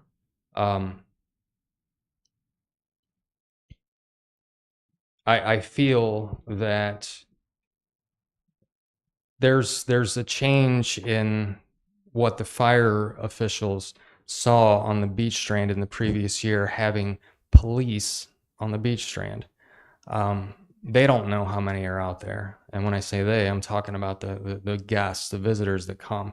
You know, our regulars know, but the people who come to visit don't know. If they see a UTV drive by once or twice, they don't say, oh, I've seen that guy 2, 3 times now. They just know they see a vehicle drive by and it says police on it. For all they know, there might be 5 of us out there, and there's not. So likewise, if there's one, supplemented by a compliance officer, same thing applies. They might think there's 5. The compliance persons that I would want to employ would be under the direction of the police department, be trained by the police department, and simply to ask for compliance. If we see somebody in the process of setting up a cabana in a position or whatever they might be doing, they pull a glass bottle out of a cooler. Their job is to say, hey, you can't do that. You got to get that out of here. And if they get anything other than, okay, sir, okay, ma'am, then they call us. As I mentioned, they're not going to have ticket books. So there's no de-escalation authority or their de-escalation is to turn around and walk away. No, so they're not. Which is why we are. I think everybody is pleased by what happened last year with in not forcing beach patrol to enter into those situations. Now I have asked. I've had conversations with the fire chief about the beach patrollers if they see a violation in the making, to not just drive by and ignore it. Because again, these same people that I'm saying are our beachgoers, they don't know the difference sometimes. Just because theirs is painted white and ours is painted blue, they see a UTV, they say that's beach patrol. They don't know who it is. And a beach patroller might drive by a violation in the making 2 or 3 times, and it's one of the fire department's people. And then by the time we show up, this person's been spending 20 minutes trying to get their cabana put up in an improper location. So they have agreed that they will assist us with these things. I know I can almost feel the looks I'm getting that this is 100% contrary to what we said in last year's council meeting, that we didn't want civilians enforcing the law. And that's not what I'm asking. I'm saying that they will be compliant officers, not enforcement officers. They will not have access to a ticket book. On this particular point, it's actually sort of one of the arguments that was used with beach patrol, that they don't talk to anybody because if they talk to somebody, they don't agree. The people don't comply, if you will. So we had 2,600 plus educational sessions. My thoughts would be, if a beach patrol person stopping and seeing a violation tells people that, you know, they don't need to do, they can't do that or whatever, yeah, I agree that they shouldn't try to do anything enforcing, but their next step of action should be to call the police officer to come down. Okay, that person did not comply. So anytime a beach patrol or your compliance officer has to call a police officer, the first thing that should come off of that is a citation. And you would quickly go into the point that the mayor raised, that if the word gets out that you are corrected on the beach for doing something that's not allowed and you do not comply, you're going to get a ticket and a $50 fine that goes with that. I agree with Mr. Corbett, and I just want to ask a clarifying question, because what you are saying versus to what I gathered earlier when we were talking about enforcement, you mentioned if they do not comply. I was kind of led to believe earlier when we had a conversation was that if we saw a violation, we should be issuing citations, was a request by council and the mayor, that there shouldn't be an opportunity for compliance. Well, we're talking about sort of, you brought up two different options here. One is fully manned with Yes, sir. police officers, and one is one police officer and then a civilian that has no Correct. enforcement authority. Yes. So in that situation, that would be, in my mind, well, I don't like that scenario to begin with, but if it did, I would expect that the guidelines would be anytime one of the fire department beach patrol sees somebody, advises them of what the rules are, and they don't comply, as well as if your compliance officer sees something, advises somebody what the rules are, they don't comply, calls a police officer. You've already gone into an escalation. The presence of that police officer should issue a citation. Correct. The compliance hasn't worked at that point. Yeah. And the fire chief and I talked about this when we had a conversation prior to coming here tonight about swimming by the pier. How do we enforce this? And that's exactly what we said, was that if fire personnel blows the whistle, tries to get their attention, and the person in the water just, thumbs their nose at them and says, I'm not coming out of the water. You can't tell me where I can or can't swim. And then they call us. We're able to make contact with the person, get them out of the water. They had their warning. They had their opportunity. They decided not to do what was asked of them. And at that point, they're going to be issued a citation. Okay. Well, that point we agree on. We've gone back over the past couple of years, your request for additional police officers on the beach. $300,000 brings us almost to 2 cents of taxes to cover that. And one of the things, while we did have an increase in actual taxes that got paid last year because of the revaluation, we worked very hard to keep the tax rate at the same level from going on. This is just a straight almost 2% tax hike just to do that. Yes, sir. I'm aware, and that's why I presented options, sir. And leave that point there that I don't like. The other side of that is you raised a lot of options that I think merit, besides the manpower, just how we conduct the beach. Leaving commercial cabanas only on the beach and no private cabanas. I think that's pretty much not acceptable on a public trust beach. I don't know whether it's legal or not. But one big comment that I've heard since your last presentation is strong objections to people who live here not being able to bring their own cabanas down.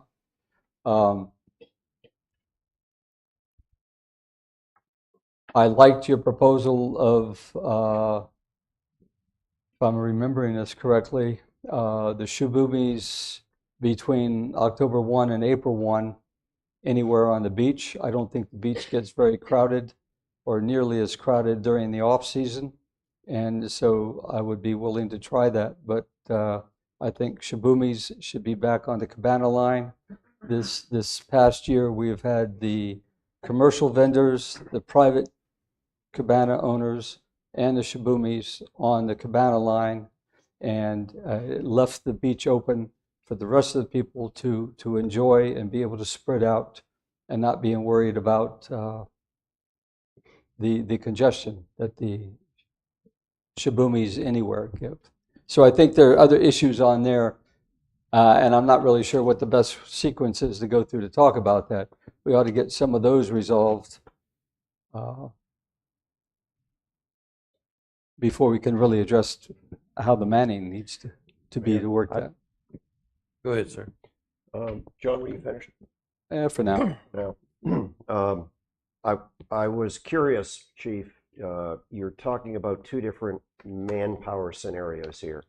And in the second scenario, where there'd be a civilian support, if you will, to the sworn police officer, you then said Shibumi's okay anywhere. And I don't want to misquote you, but, or at least you were relaxing your limit of putting Shibumi's on that back row. I was calling them wind-driven devices. We'll allow other wind-driven devices than a happy Shibumi.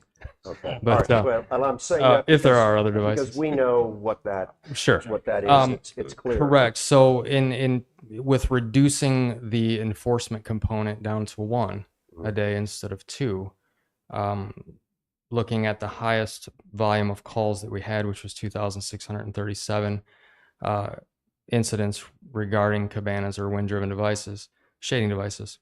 If we just say, let's just allow those wind-driven devices anywhere, it would lessen it's the workload. one less thing that we have to concentrate on. But it would be my feeling that, first of all, I don't like wind-driven devices. I think they're noisy. I wouldn't buy one. But the reality is they're extremely popular. And they're a lot lighter. They're easier to bring to the beach. They're easier to deploy. I don't like the fact that I don't want to use the word Shibumi, but I will, are in the back row, because I think the number of cabana spots, private and commercial, are at a premium. And to occupy one of those with a Shibumi, to me, is not best use of that 12 by 12 square area. Plus, during the course of the day, as winds tend to shift, the Shibumi has to get reoriented. And I can just see me in a cabana, and all of a sudden now it's oriented so it's flying right at me. I'm uncomfortable with that. I would rather see wind-driven devices allowed anywhere on the beach. And I say that considering public safety, but I just look at the wind-driven devices, Shibumis, as being very easy to undeploy. You pull out a stem, you lay it in the ground.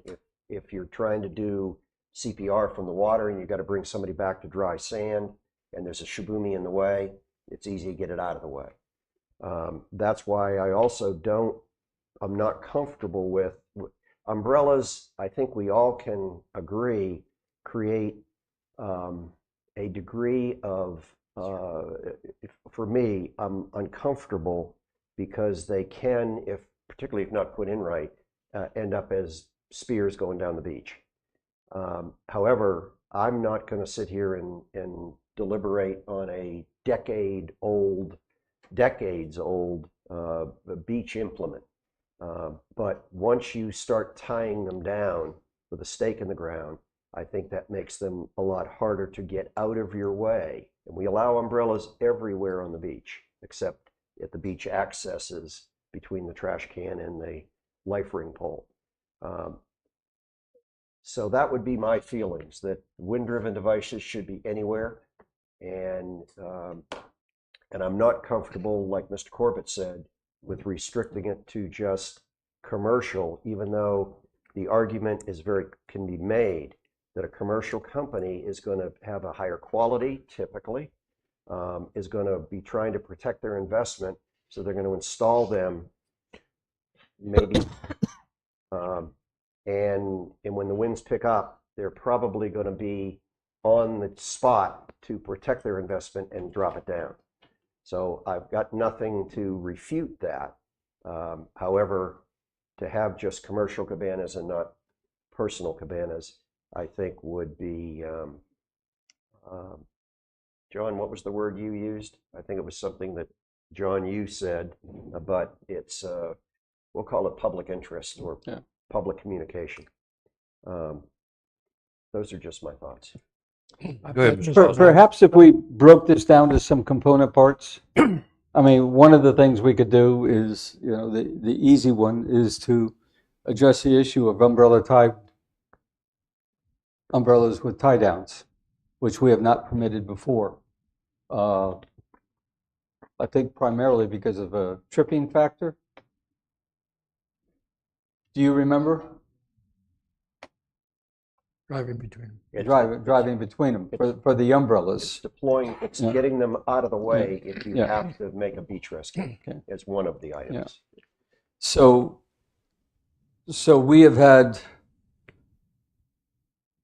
the rule has been, if you're taking an umbrella and you're tying it down to the beach, you put it back on the back line. You put it on the cabana line. Or if you tie To it to keep your it, cooler. to keep it off of the beach area, both for combination of safety and for emergency type of activities. With the counterpart of the safety is these things blow away if the people don't do it correctly. So the question is, do we want to allow umbrellas with tie downs? I would not support that. And Well, I so would, but they need to be in the back row. keep the same rule on that. Now, even though there's a danger of them taking off in winds, gust of winds and so on, it can cause a projectile possible that could cause some damage or hurt some people. And I know the tradition here has been no tie downs. And I know that it's there, there's no question about that. So are we saying then that we don't have that many incidents of those things flying around like that? So therefore, it's not something we should be worrying about this time. Well, when you have wind that comes up and takes the cabanas down, They they also take all I've the seen that. umbrellas and blow them all over the place too. Mhm. Yeah, and that's, Improperly installed anything can create a problem.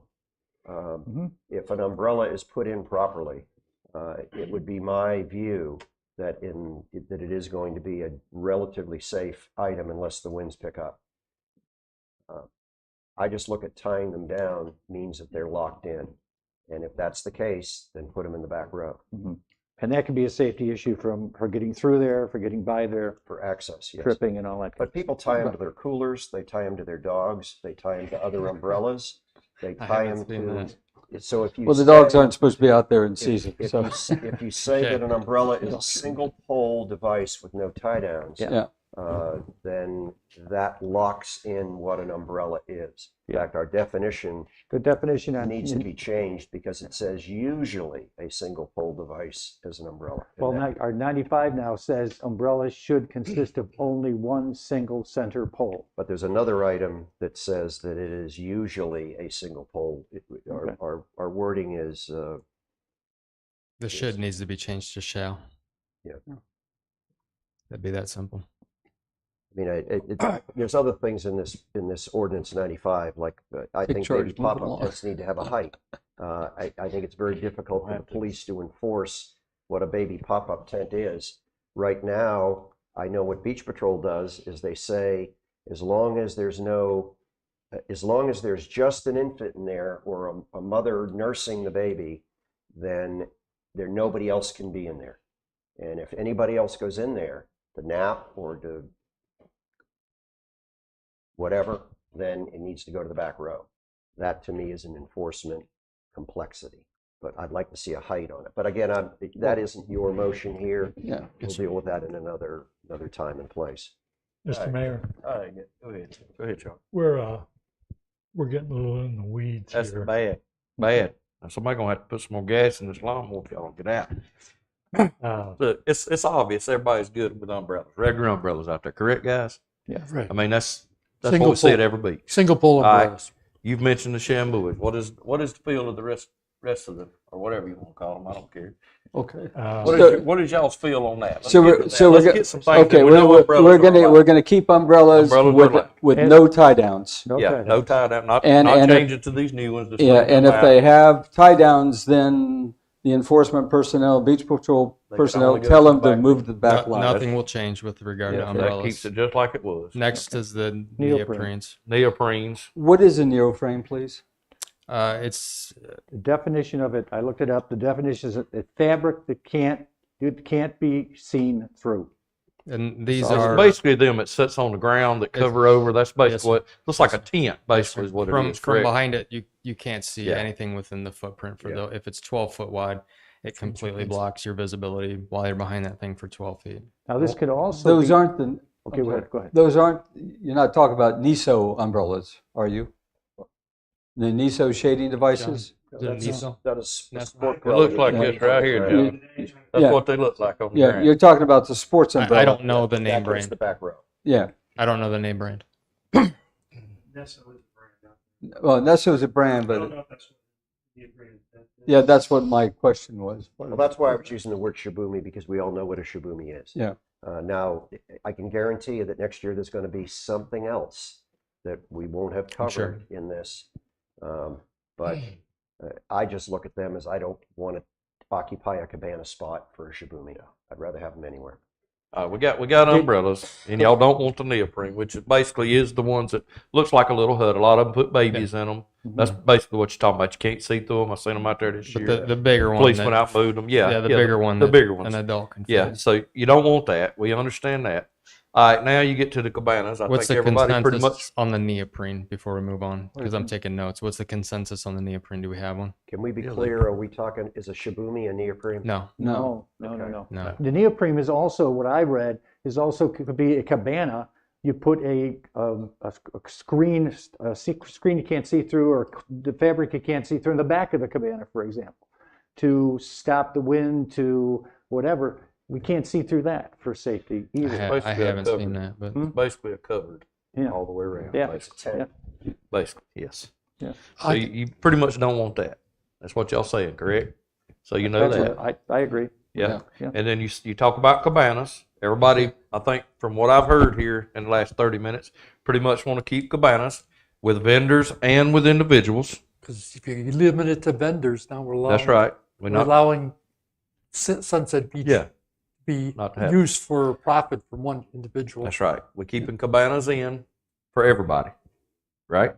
Yeah. Whoever I've on the already back wrote- cabana, I've yeah, already that's- wrote no on that You got bullet that. point. Yeah, Yes, you sir. got that in. Okay. And then as far as the shambuis, what Shiboomies. shambumis, whatever. Shiboomies. Hell, I'm not politically correct, so get used to it. But But anyway, what is the feeling? I know where you're at with yours, Pete. What about the rest of the council? What is y'all with it? Yes, sir. Go ahead. These pictures are nice. Ocean Isle Beach allows them everywhere. But Ocean Isle Beach is 7 miles long. Sunset is 3 miles long.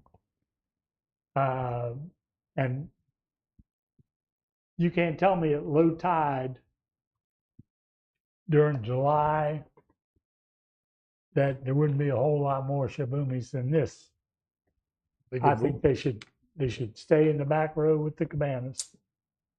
All right, that's your opinion on it. What's the rest of you? That's what I'm asking. What everybody's done, whether you want them or whether you don't want what we do first, and then you decide. Back, where you want 'em, back then we row, decide what Shiboomis days. stay in the back row There's with cabanas.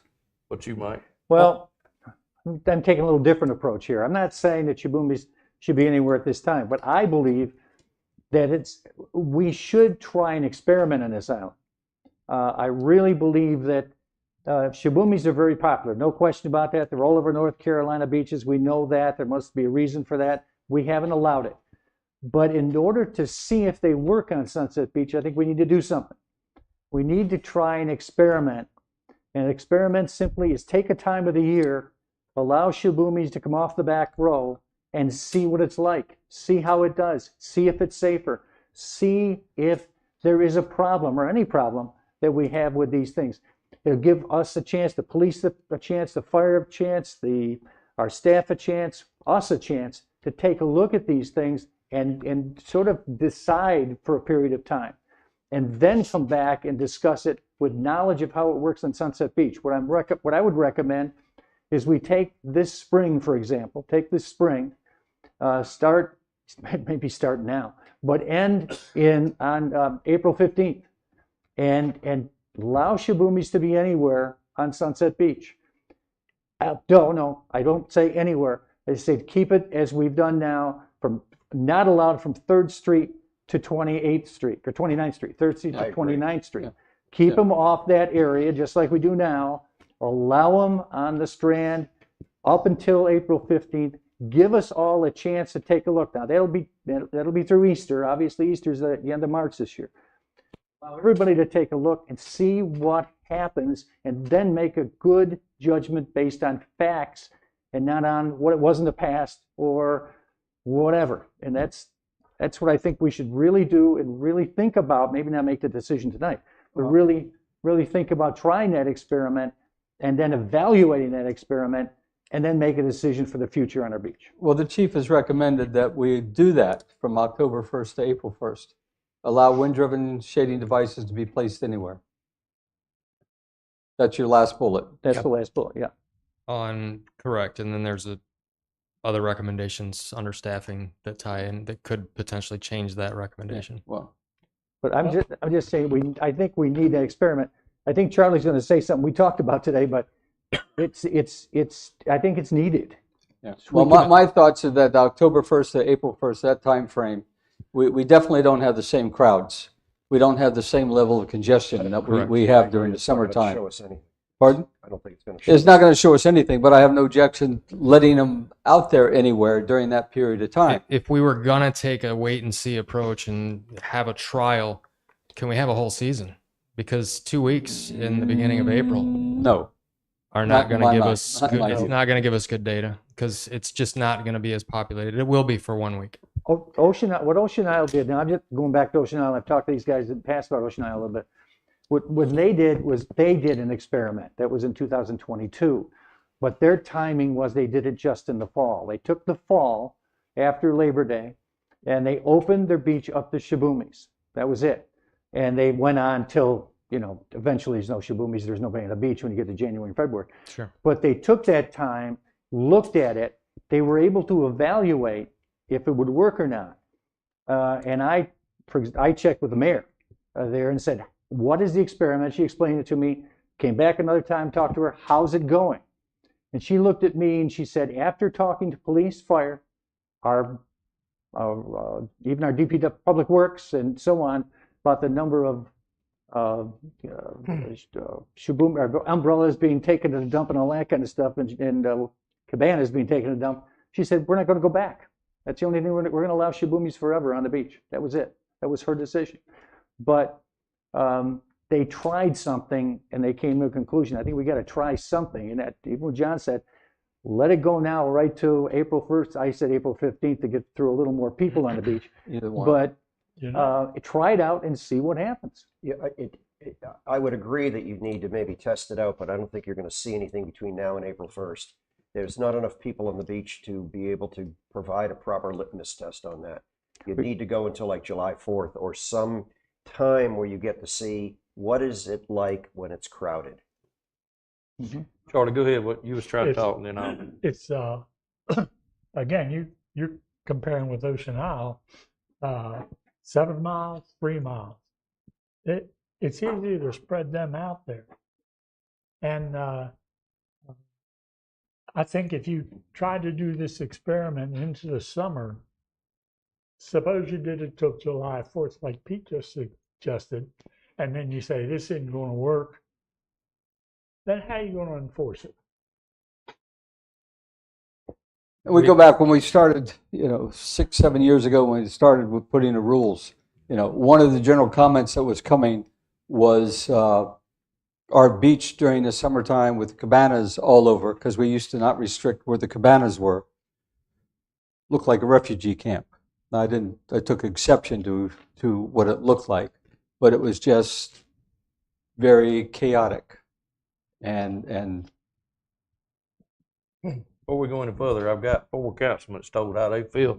I got one more here that's got a say in this too. So what's yours, sir? What's your feeling Well, on this? I frankly like the idea of running a test on the Shabonis, only because it gives the police and the firemen an idea as they're walking, all of us, walking along the beach, well, how much of an obstruction it is to see where people are and things like that, which is a safety issue. Putting them on the back row, I think if you allow Shabonis throughout, you'll find very less cabanas, because people will sooner be able to carry a Shaboni out to the beach than lug a cabana, which weighs 20, 30 pounds.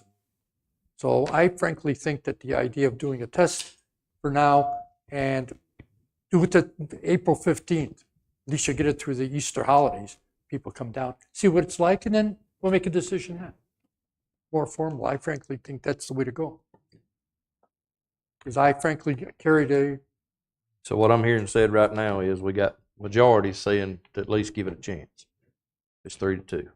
So this is not going to be a motion right now, but it is a direction. So you'll have to write up an ordinance for there. But this is basically what, unless I'm wrong, guys, I mean, it's pretty much what I'm hearing. You got 3-2 majority rules. So we got to give something a shot there. I think you did a good So- job, Mayor, of Yeah. making the sausage, Yeah. yes. Yeah. So just for quick clarification, October 1 to April 15 Is that the date y'all want to look that into what it? we You are can address agreeing it. to? I'd like council to reconsider that. I don't think it's going to show us Yeah. anything. Well, this is where we have flexibility. I mean, we can test it, kind of up into the middle of May Sure. and start getting more and more weather options. Would you rather go May 15th? The more we can get into it, probably the better for what Peter's saying. Why don't you at least go into June, at least get through Memorial Day and see how it works Memorial Day. That's your first big test. If That it- and a little bit at Easter, but that If would it at least pleases, give you an idea if of it pleases things. the board, Yeah. what I could do is at the start of the season, which I'm going to say is April 1, I'll give a monthly report on what I'm seeing. And then we'll just leave it be without a hard end date until council directs or we see something on the beach that requires otherwise. Well, we have to have a meeting to have a council directs. So I would say put a Correct. stop date for the test. And then the council could evaluate. You could put a stop date of May 31st. That gets you through Are we in agreement Memorial that Day. 3rd through 29th is? Yeah, that was the next no question. zone? That's what I'm proposing, yes. That's basically what we got now. That's what we No have zone- now. Yeah. It's no No zone for change in it. umbrellas. No change in it. No, you can put an no. umbrella, you just can't put a cabana or. So wind There would be driven. No zone for tie down. Yeah, wind Yeah, driven- wind-driven devices would be okay from 10/1 until May 15th. Is May what you're saying? 15th. May June. 31st. May 31st to get May to, 30 unless, May that way it'll give us 31. at least a test date. Yeah, it's It 4 was days. April That's 1st, 4 days then after April Memorial Day. 15th, None and that was between- then. Well, we're going through a busy holiday Yeah. weekend, which We're is gonna try. Memorial Day, which We're gonna- does give it a chance to give a evaluation, Yeah. Okay. weather permitting. Then they can address, the council can address it, see fit after you give some Yes, sir. reports on that. So put that on the June 3rd agenda. Now, Yes, sir. and y'all told him the zone that you wanted in, but he also is this going to be for anywhere on the beach? Is that correct? Outside them things, they can put them in the ocean if they want to. Yeah. Whatever they want to do. So get that in there. So when you bring us ordinance, we can have it all together, please. So anywhere, anywhere, with the exception of anywhere between except third for that and zone right Can't there be at the the beach that emergency y'all use. access road. emergency access Yeah. lanes, right, Same in rules the between- dunes. Not between the walkways. Correct. Between the life ring pole and the So trash can. ahead Yeah, of 5th through 32nd. ahead of the emergency access lane, anywhere. In the Same- common sense Exception third areas and that y'all 29. talk. In the common sense areas. If I could word it that way, I would. Thank you, Jenna. Yeah, Okay. come All right, back so to we us. got to that. Well, that's next meeting. So I basically think that's pretty much covered this area here, guys. Did we got did pretty we much agree on umbrellas? Yeah. the Yes. umbrella stay. They're They not- said no not change- to no tie changes. down. No, No change. change. They would have to go back to the other. No Yeah. changes. All right. You good from there? If we are, let's move on. Thank you. You got a little bit of something to start putting some teeth into something? I do. All right. Mr. Mayor, Yes, sir. Go ahead. are we going to discuss the manpower? Yeah, that'll be what we finish out now. We just had to get those parts going, then go to that. All right. What's the council? I think you've had some information from him. What is y'all's ideas on this? On Yeah, the and if I staff? may just interject, remove all the cabana or shading devices from these suggestions and From let's information, just yeah. talk manpower because we put that to bed. I have several questions. When we first moved here, I worked what was then beach patrol, it's called code enforcement. And we worked 10-hour shifts and it was rough out there, just like it is for your police officers out there. And believe me, I understand that. I mean, I've had posts in pouring rain, Carter's inauguration. I was on the rooftop as a counter sniper at the Willard Hotel, and believe me, that wind came right down Pennsylvania Avenue, and I couldn't wait to get down there. Of course, he got out and walked, but you don't go to the sergeant and say, "Well, I'm cold," or "I'm tired," or "It's too hot out here." You're a sworn police officer. You have duties, and if you can't perform those duties, then you shouldn't be a police officer. And it's the same with firefighters, really. they know they might have to go into a burning building.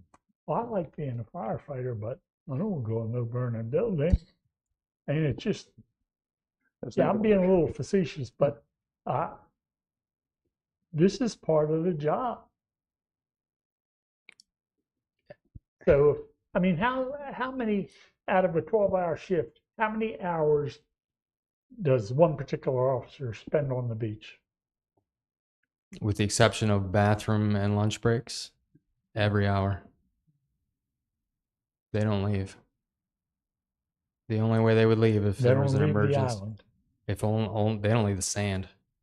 If there's an emergency and we're short staffed and we've had to on occasion pull people off the beach to backfill the road, outside of that they don't leave the beach. And you know, to reply to your comments about, you know, I guess they don't build them like they used to sometimes.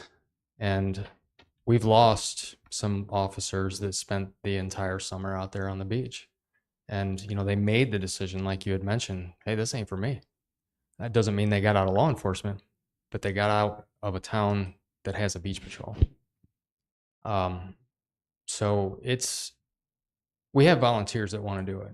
Don't get me wrong. There's people that want to do it, and we're going to change the way that we schedule this year so that they don't have to work the way our rotations work. Every other weekend they work Friday, Saturday, Sunday, and our beach patrollers would work 12 on Friday, 12 on Saturday, 12 on Sunday. And in that heat, in July and in August, it took a toll on them. So we're going to change the way we do some things, which is it's just going to require with existing personnel to have more people suited up and ready to go, so that they don't work more than one 12-hour day consecutively. So that, you know, bringing us to this staffing question, because people get sick, people have kids, things happen, life happens, and when the staffing's not there, we're pulling to get people out there to keep 2 uniformed officers out there every single day. Well, certainly not the same as it was in the 70s and 80s. It's not. It's changed a lot. So what about your program for part-time police officers? We have some, mainly are full-time at other places and work part-time for us. We have a few people that have retired and are unable to work as much as we need them to work because they're under restrictions. Not just by us, but by their by pension. And quite frankly, they're retired. They don't want to work that much. And it's difficult. We have agencies around us, including us, have difficulty filling full-time positions, let alone the part-time positions. Keep hearing we have a 3-mile beach. Mhm. So each officer covers 1.5 miles? They work either side of the pier. Either Yes, sir. side. Mm-hmm. And that patrol, and I've done it on season when it's in the thick of it in July, and to go a 3-mile round trip takes probably an hour or better because you're going really slow. You're watching what you're doing, and because people run down the beach accesses, and the last thing you expect to see on the beach is a vehicle. So we have to watch for those. We watch for kids. We watch for tie downs, and we're looking for code violations the entire time we're riding. So it's tough. You have to stop and pull in between the cabanas into spots because you put 10 people under a cabana, you can't see anything. So if I want to see if there's glass, I want to see if there's violations, I gotta pull out of that emergency lane and just stop and scan, and then carefully back up and get back into my emergency lane and patrol. So yes, it's only 1.5 miles this way.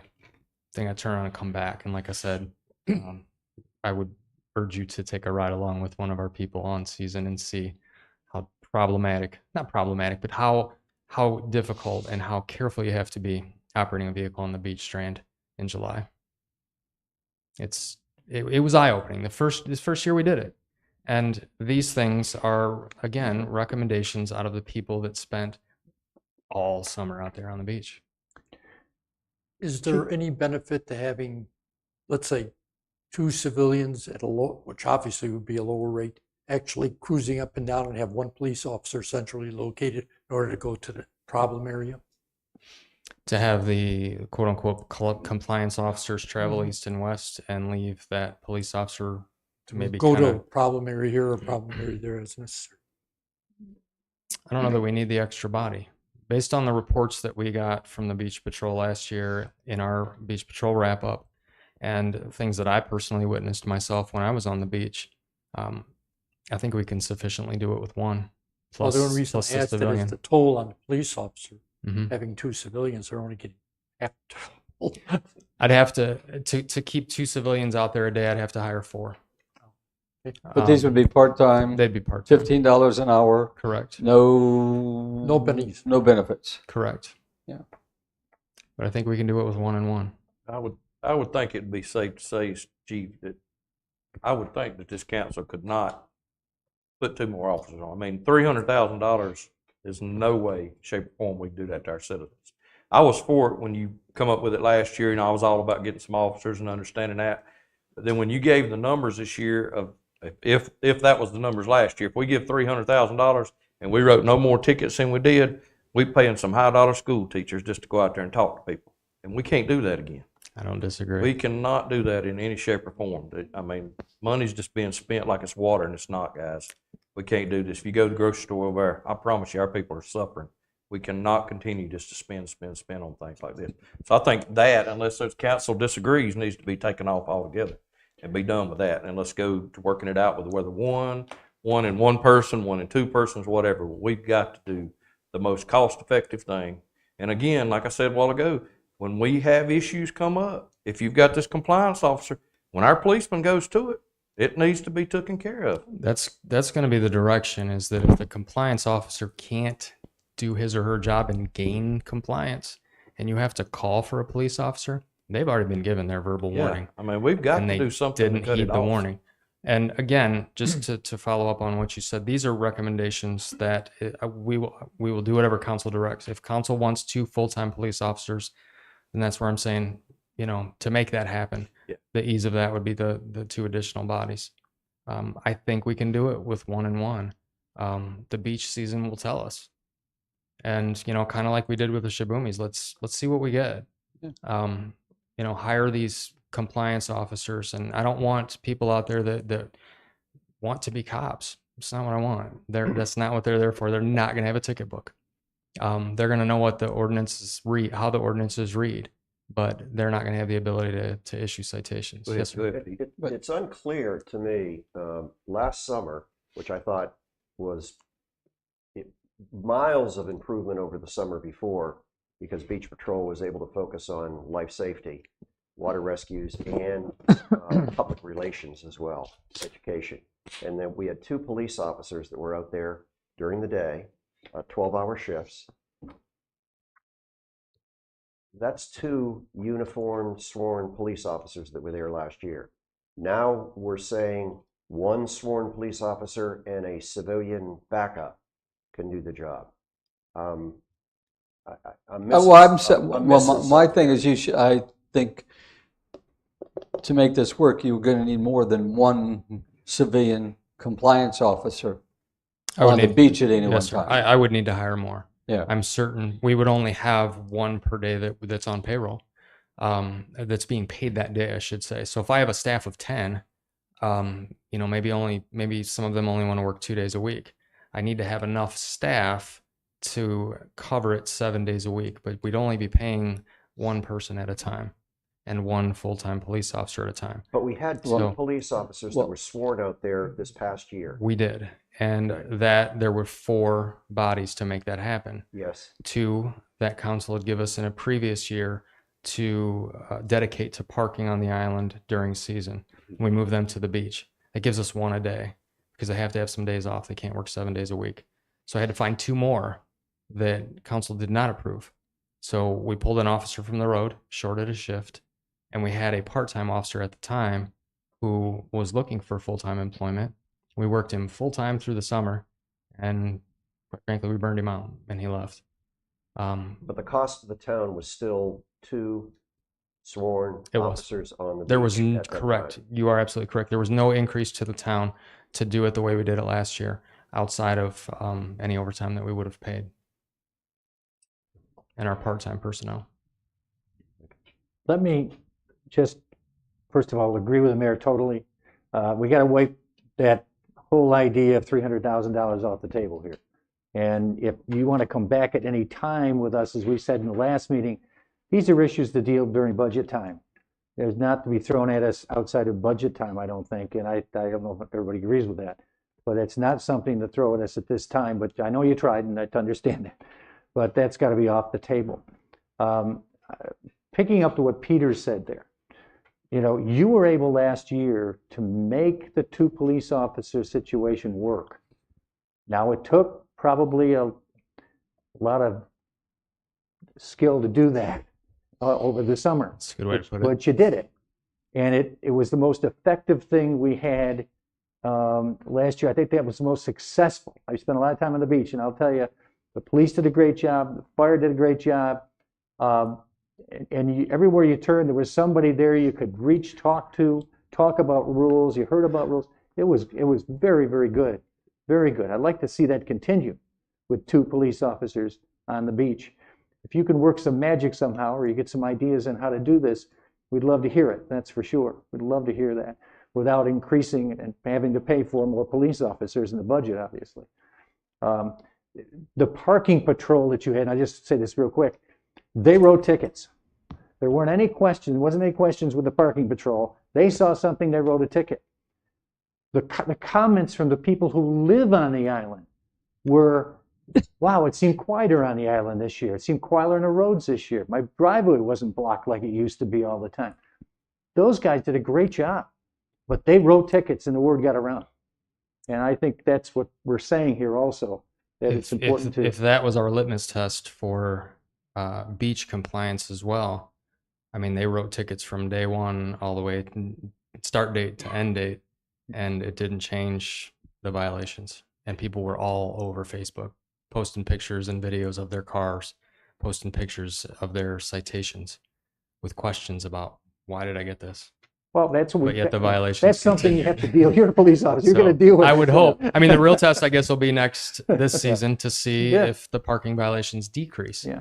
Now, I don't know if they decreased. I don't think they decreased They based did on your not. They went numbers up. that I saw. They were higher. But it worked. And anyway, the people who lived on that island saw a difference, felt a difference. Yeah, they did. And that's positive. They did. That's positive. So,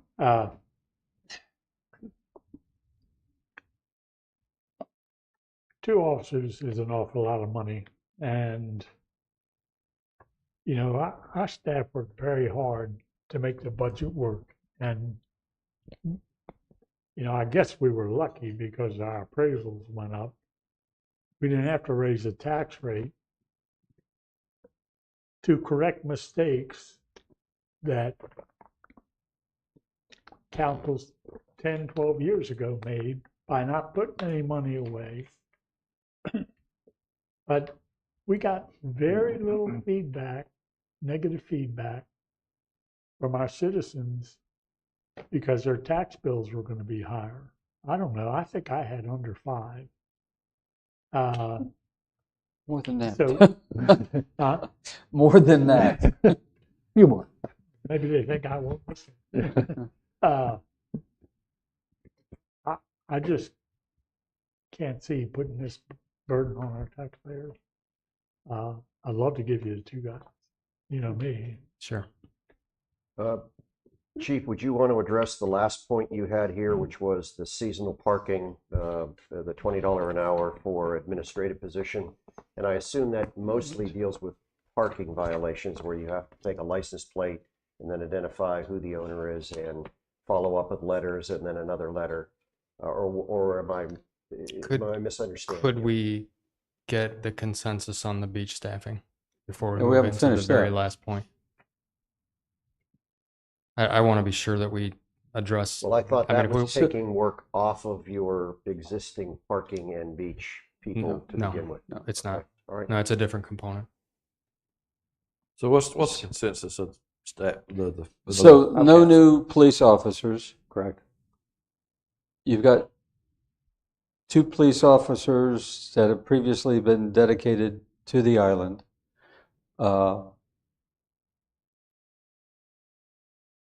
Very good. complement them with the compliance officers.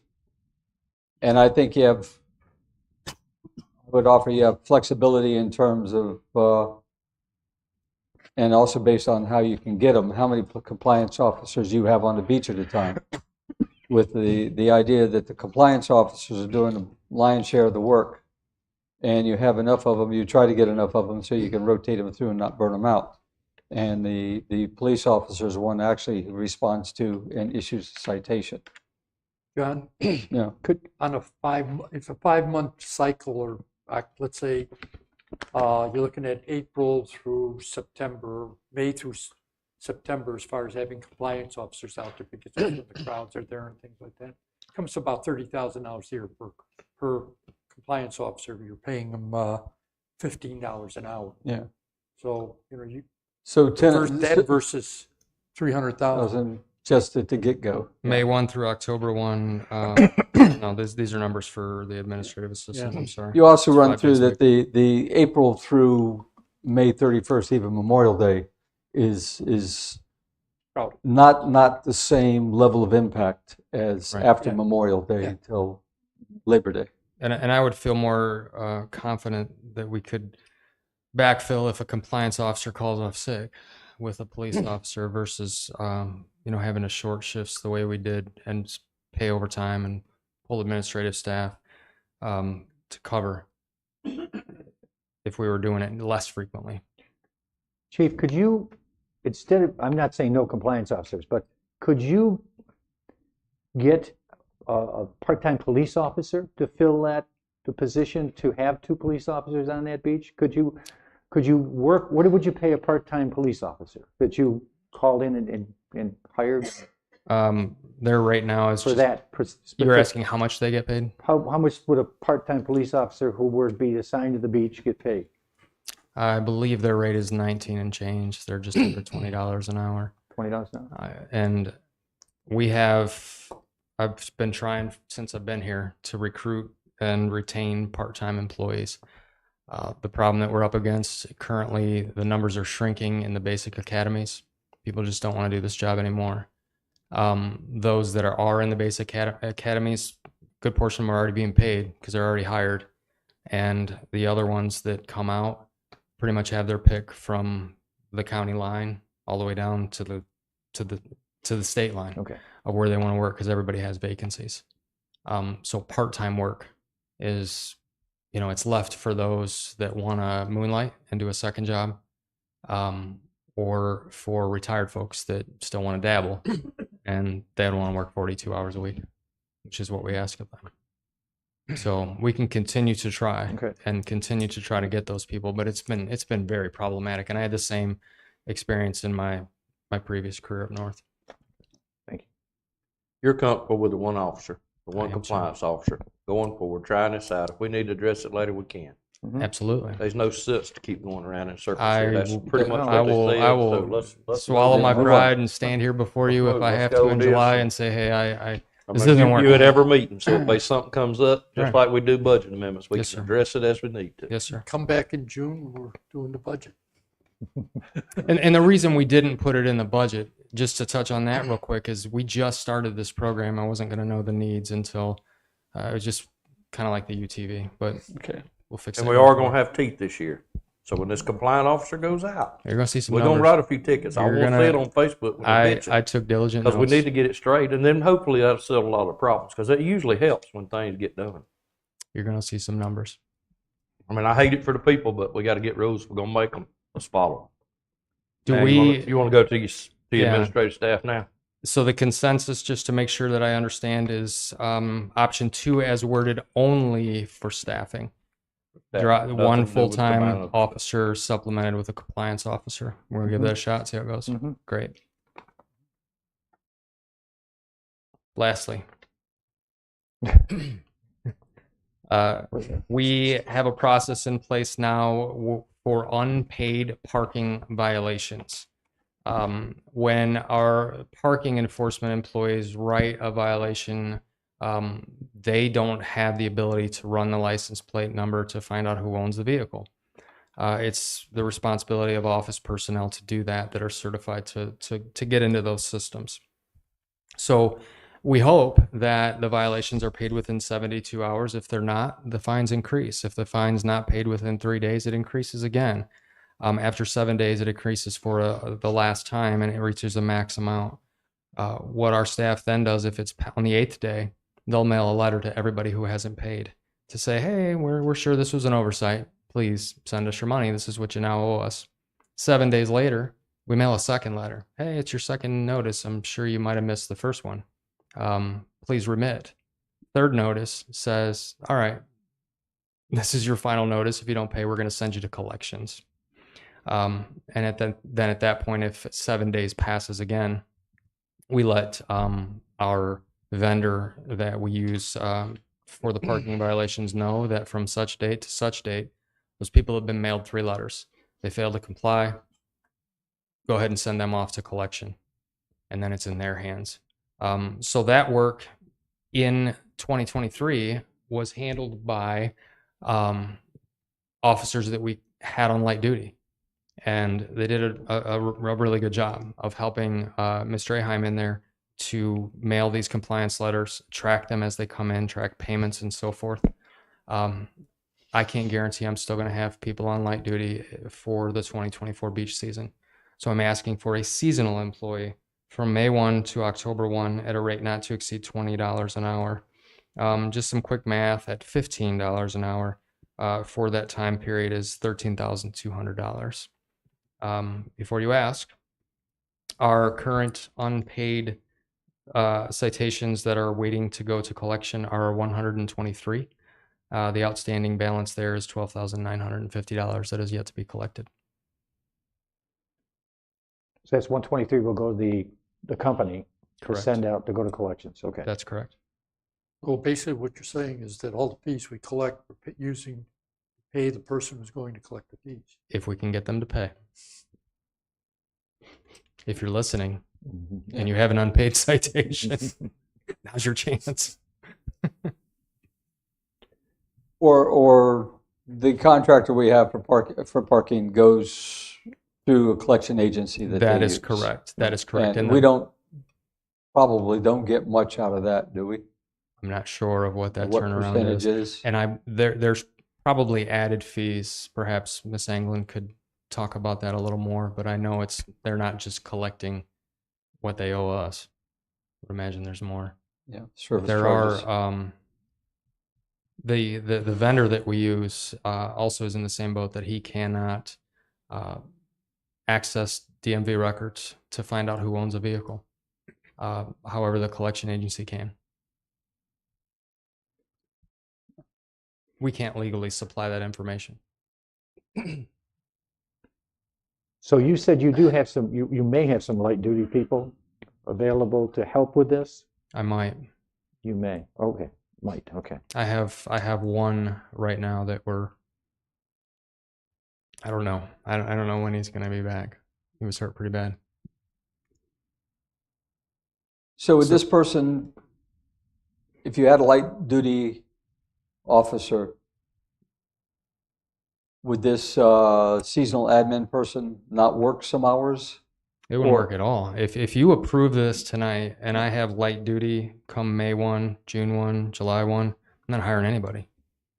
If I know there's light at the end of the tunnel and my employee says, hey, I'm cleared to go back to work July 25th, then I'm going to, if this is approved, I will then advertise for an assistant to replace that light duty employee. This is just a what if. Yeah. Yeah. If I have the personnel that is assigned to light duty to cover this, yeah, then I'm not gonna spend the money. There's I no think point. it's a what if this is a good idea. And I can bring it back if that's the pleasure of council. If we know we're going to lose the light duty person, I can bring it back. The only issue would be is if they say, okay, July 25th, and we don't meet again until August, and I'm behind the curve. Then we'll just get Kate to do it. We could do Kate. Yeah, we could She's do got that. free time. Well, Yeah, she's good about taking on projects. Well, I think the idea is we approve it, Yeah. then you have that contingent covered And I won't use it unless I need And you it. don't have to come back to us, just let us know that you're doing it. Yes, sir. Let Tara know that you're gonna be spending the money. Do we need a motion on this, or? I'm curious, Chief, as to why it's $20. Not that I'm gonna, that's gonna influence my vote, but instead of the $15 that's paid to the part-time beach person, is this because that person needs to have more skills because they have to be able to access Department of Motor Vehicle records, and do they need some degree of police access? There will be additional requirements on them that are not on our eventual compliance officers and not on our current parking enforcement officers. There's security awareness trainings that they'll have to go through. Okay, that answers my Which question. our parking Okay, people do that- some of that, but yeah, there'll be access to sensitive records, and this person's going to have access to a lot of sensitive information that our Clear to parking do that. Okay. compliance You've officers don't. answered it. Thank you. Yes, sir. It could be cheaper than that, though. You said that a while ago, $15. It's just not to exceed 20 for sure. So it gives them a budget to stay under. Yeah. If it comes to that. Yes, sir. Thanks, sir. And we don't need to vote. We don't need to vote. No. No. Have a break, Mr. Mayor. Everybody Thank you. okay? Charlie, we're gonna go ahead and go into this second part while you take your little break right quick. I don't think it's anything that you're actually gonna miss till you get back. We'll be covered. Moving on to new business, Majestic Oaks Park Master Plan and Partif Grant consideration. Ms. Anglin, you have this, please. Thank you, Mayor. What you have in the packet is the Majestic Oaks Park specific, site-specific master plan. This plan was developed by public input that was gained over 2 years. The public meetings have been held, the latest being October 28th through the November 15th, where the concept plan was in Town Hall, and citizens came by and viewed that and gave us feedback. What we're asking for tonight is for you to approve this master plan to accompany the Partif grant application. So I'm asking to pursue the application with this plan. So can I clarify a couple points quickly? One, that approval of the master plan does not mean that we're going to spend all $3.1 million that's included in the master plan, or that all of those things will necessarily be done. That's correct. Is that correct? Okay, and that we need this master plan in order to meet the requirements to go ahead and make the application and justify the funding that we're asking for in the Partif. And what the town will have to do is we will have to match whatever the Partif gives us. So if we ask for $500,000, they give us $500,000. That means that we'll have to do, in addition to the grant, another $500,000 worth of development of the park. And with that, could we come up with a sort of conceptual phasing to go through and build the park? Yes, sir. So we don't do it all at once? Just like we did the mainland park. And one more question, John, if I could. That $500,000 does not have to be spent immediately, or we don't have to match that immediately, but we have to spend it over how many years, isn't there? 3 years. 3 years, okay. Okay, so we have some time to put this thing together and make it work in phases or whatever. And then I'll be coming back for permission to apply for the DCM grant as well. What is a DCM grant? It's the Public Beach and Access, Waterfront Access Grant. We also received that one for the purchase as well. $250,000 from them and $500,000 from Partif. Go ahead, Mr. Larkin. You had your hand I up. think our work by town staff for grants that we received in a various number of things have been outstanding. And I compliment staff for doing that. Thank you. I thought the master plan here for the Majestic Oaks Park was well put together. I think it was very comprehensive. There was one item that gave me a little concern, and that had to do with the renting of the park for small family business and nonprofit gatherings for approximately 50 to fewer people. By us as a council approving this. It's on packet page 87. It's also repeated in one other location. Is that obligating us as a town that the workings of the Majestic Oaks Park are going to require, because we've now got grants, require that we offer that as rental to small family business and nonprofit gatherings? Maybe my question isn't clear, but No, sir. Yeah. Okay. I think our last meeting, we decided we're not going to do that. Well, it's in here. So Well, this is a contractor-provided master Draft. plan. I just wanted to make sure I was not voting positive Yeah. with the yes vote Yeah. that would require that, oh, no, we said we would Yeah. rent it. So, Yeah. okay, Yeah. answer question. Yeah. Answer question. Good deal. So with that, what's the pleasure, council? Make a Unless you motion to adopt the Majestic Oaks Park site-specific plan and a motion to approve pursuit of a part of grant and the approval of the local match for what the grant is. Do I have a second? Second. Any more discussion? All in favor? Aye. All right. Moving on next. Proposed public parking area at the park. Ms. Angler, you have this again? Okay, now this is for the mainland park. And several years ago, when the beach was opened, DOT no longer needed that road that left from Shoreline Drive west intersection to the boat ramp. So they surrendered that property to the town. And in 18 or 19, we put the one row of diagonal parking in to see what it would do and if it would be used. It was, of course.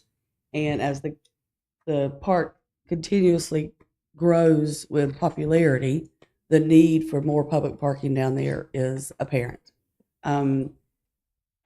We did a test that started in August where we added a second row of diagonal parking. And that also has been very heavily used during events and even when there's not events down there. You can pretty much ride by anytime and there's several cars parked on both sides.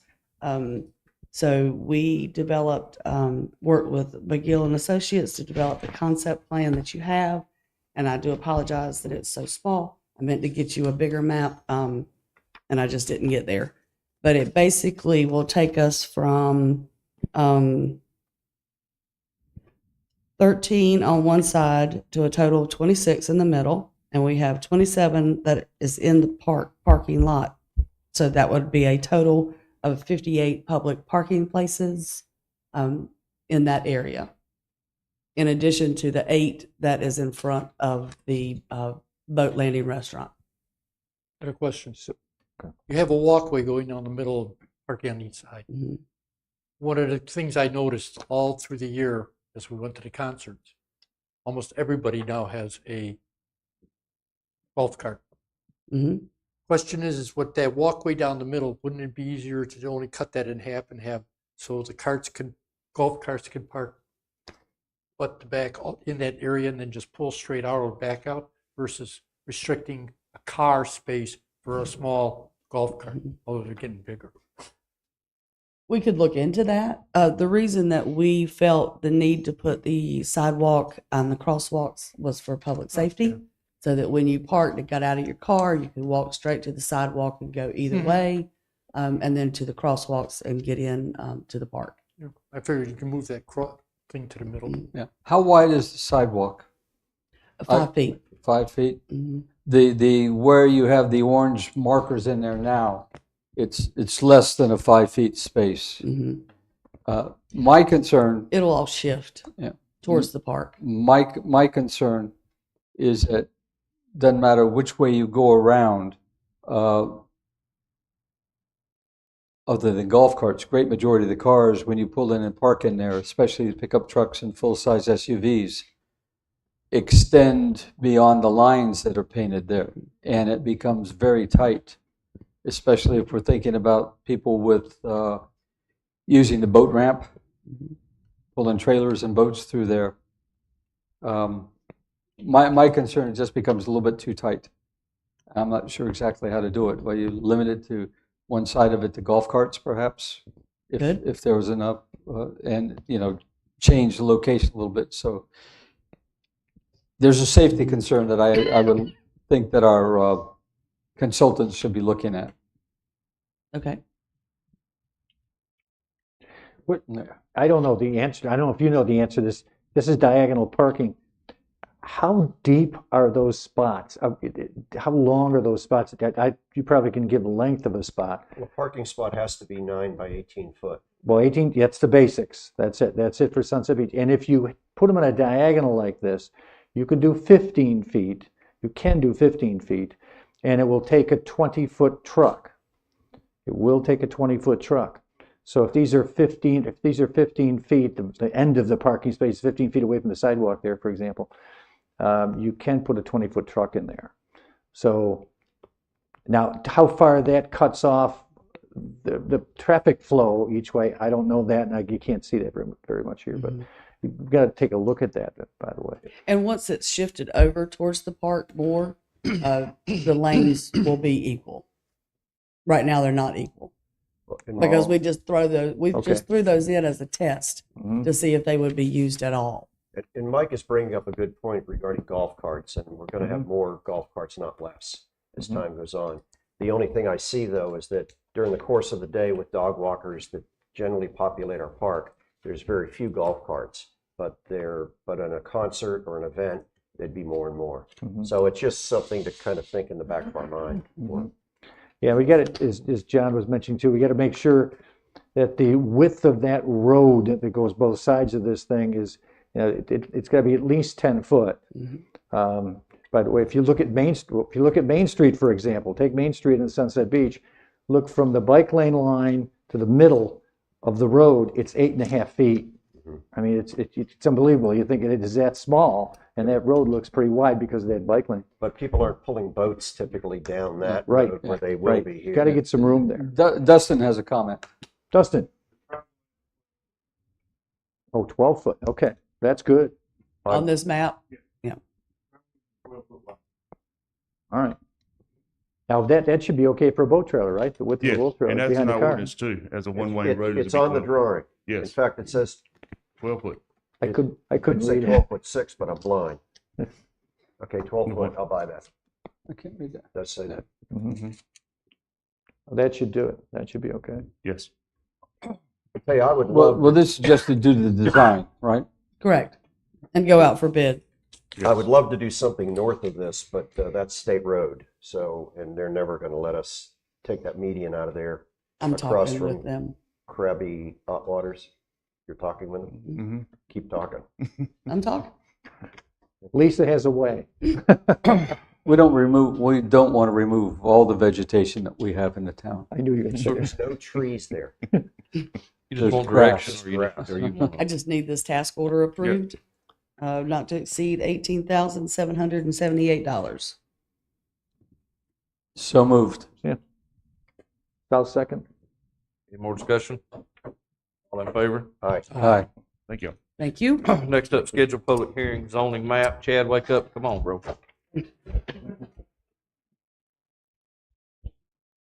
You woke him up. Save the best for last, I guess. Chad never sleeps. No. So we're here tonight to just schedule a public hearing for the first meeting in January for zoning map amendment. Sheila McLam, the applicant on behalf of New Purpose LLC, who is the owner, is requesting the approval of a general map amendment rezoning for one tract totaling approximately 2.57 acres from Mainland Residential 3, or MR3 as you're customarily known to Mainland Business District MB1. Subject property is located along Highway 904 Seaside Road, adjacent to the intersection of Highway 904 and Channel 2 Southwest. Approximately, this property is about 1,000 feet south of the intersection of 904 and Old Georgetown Road.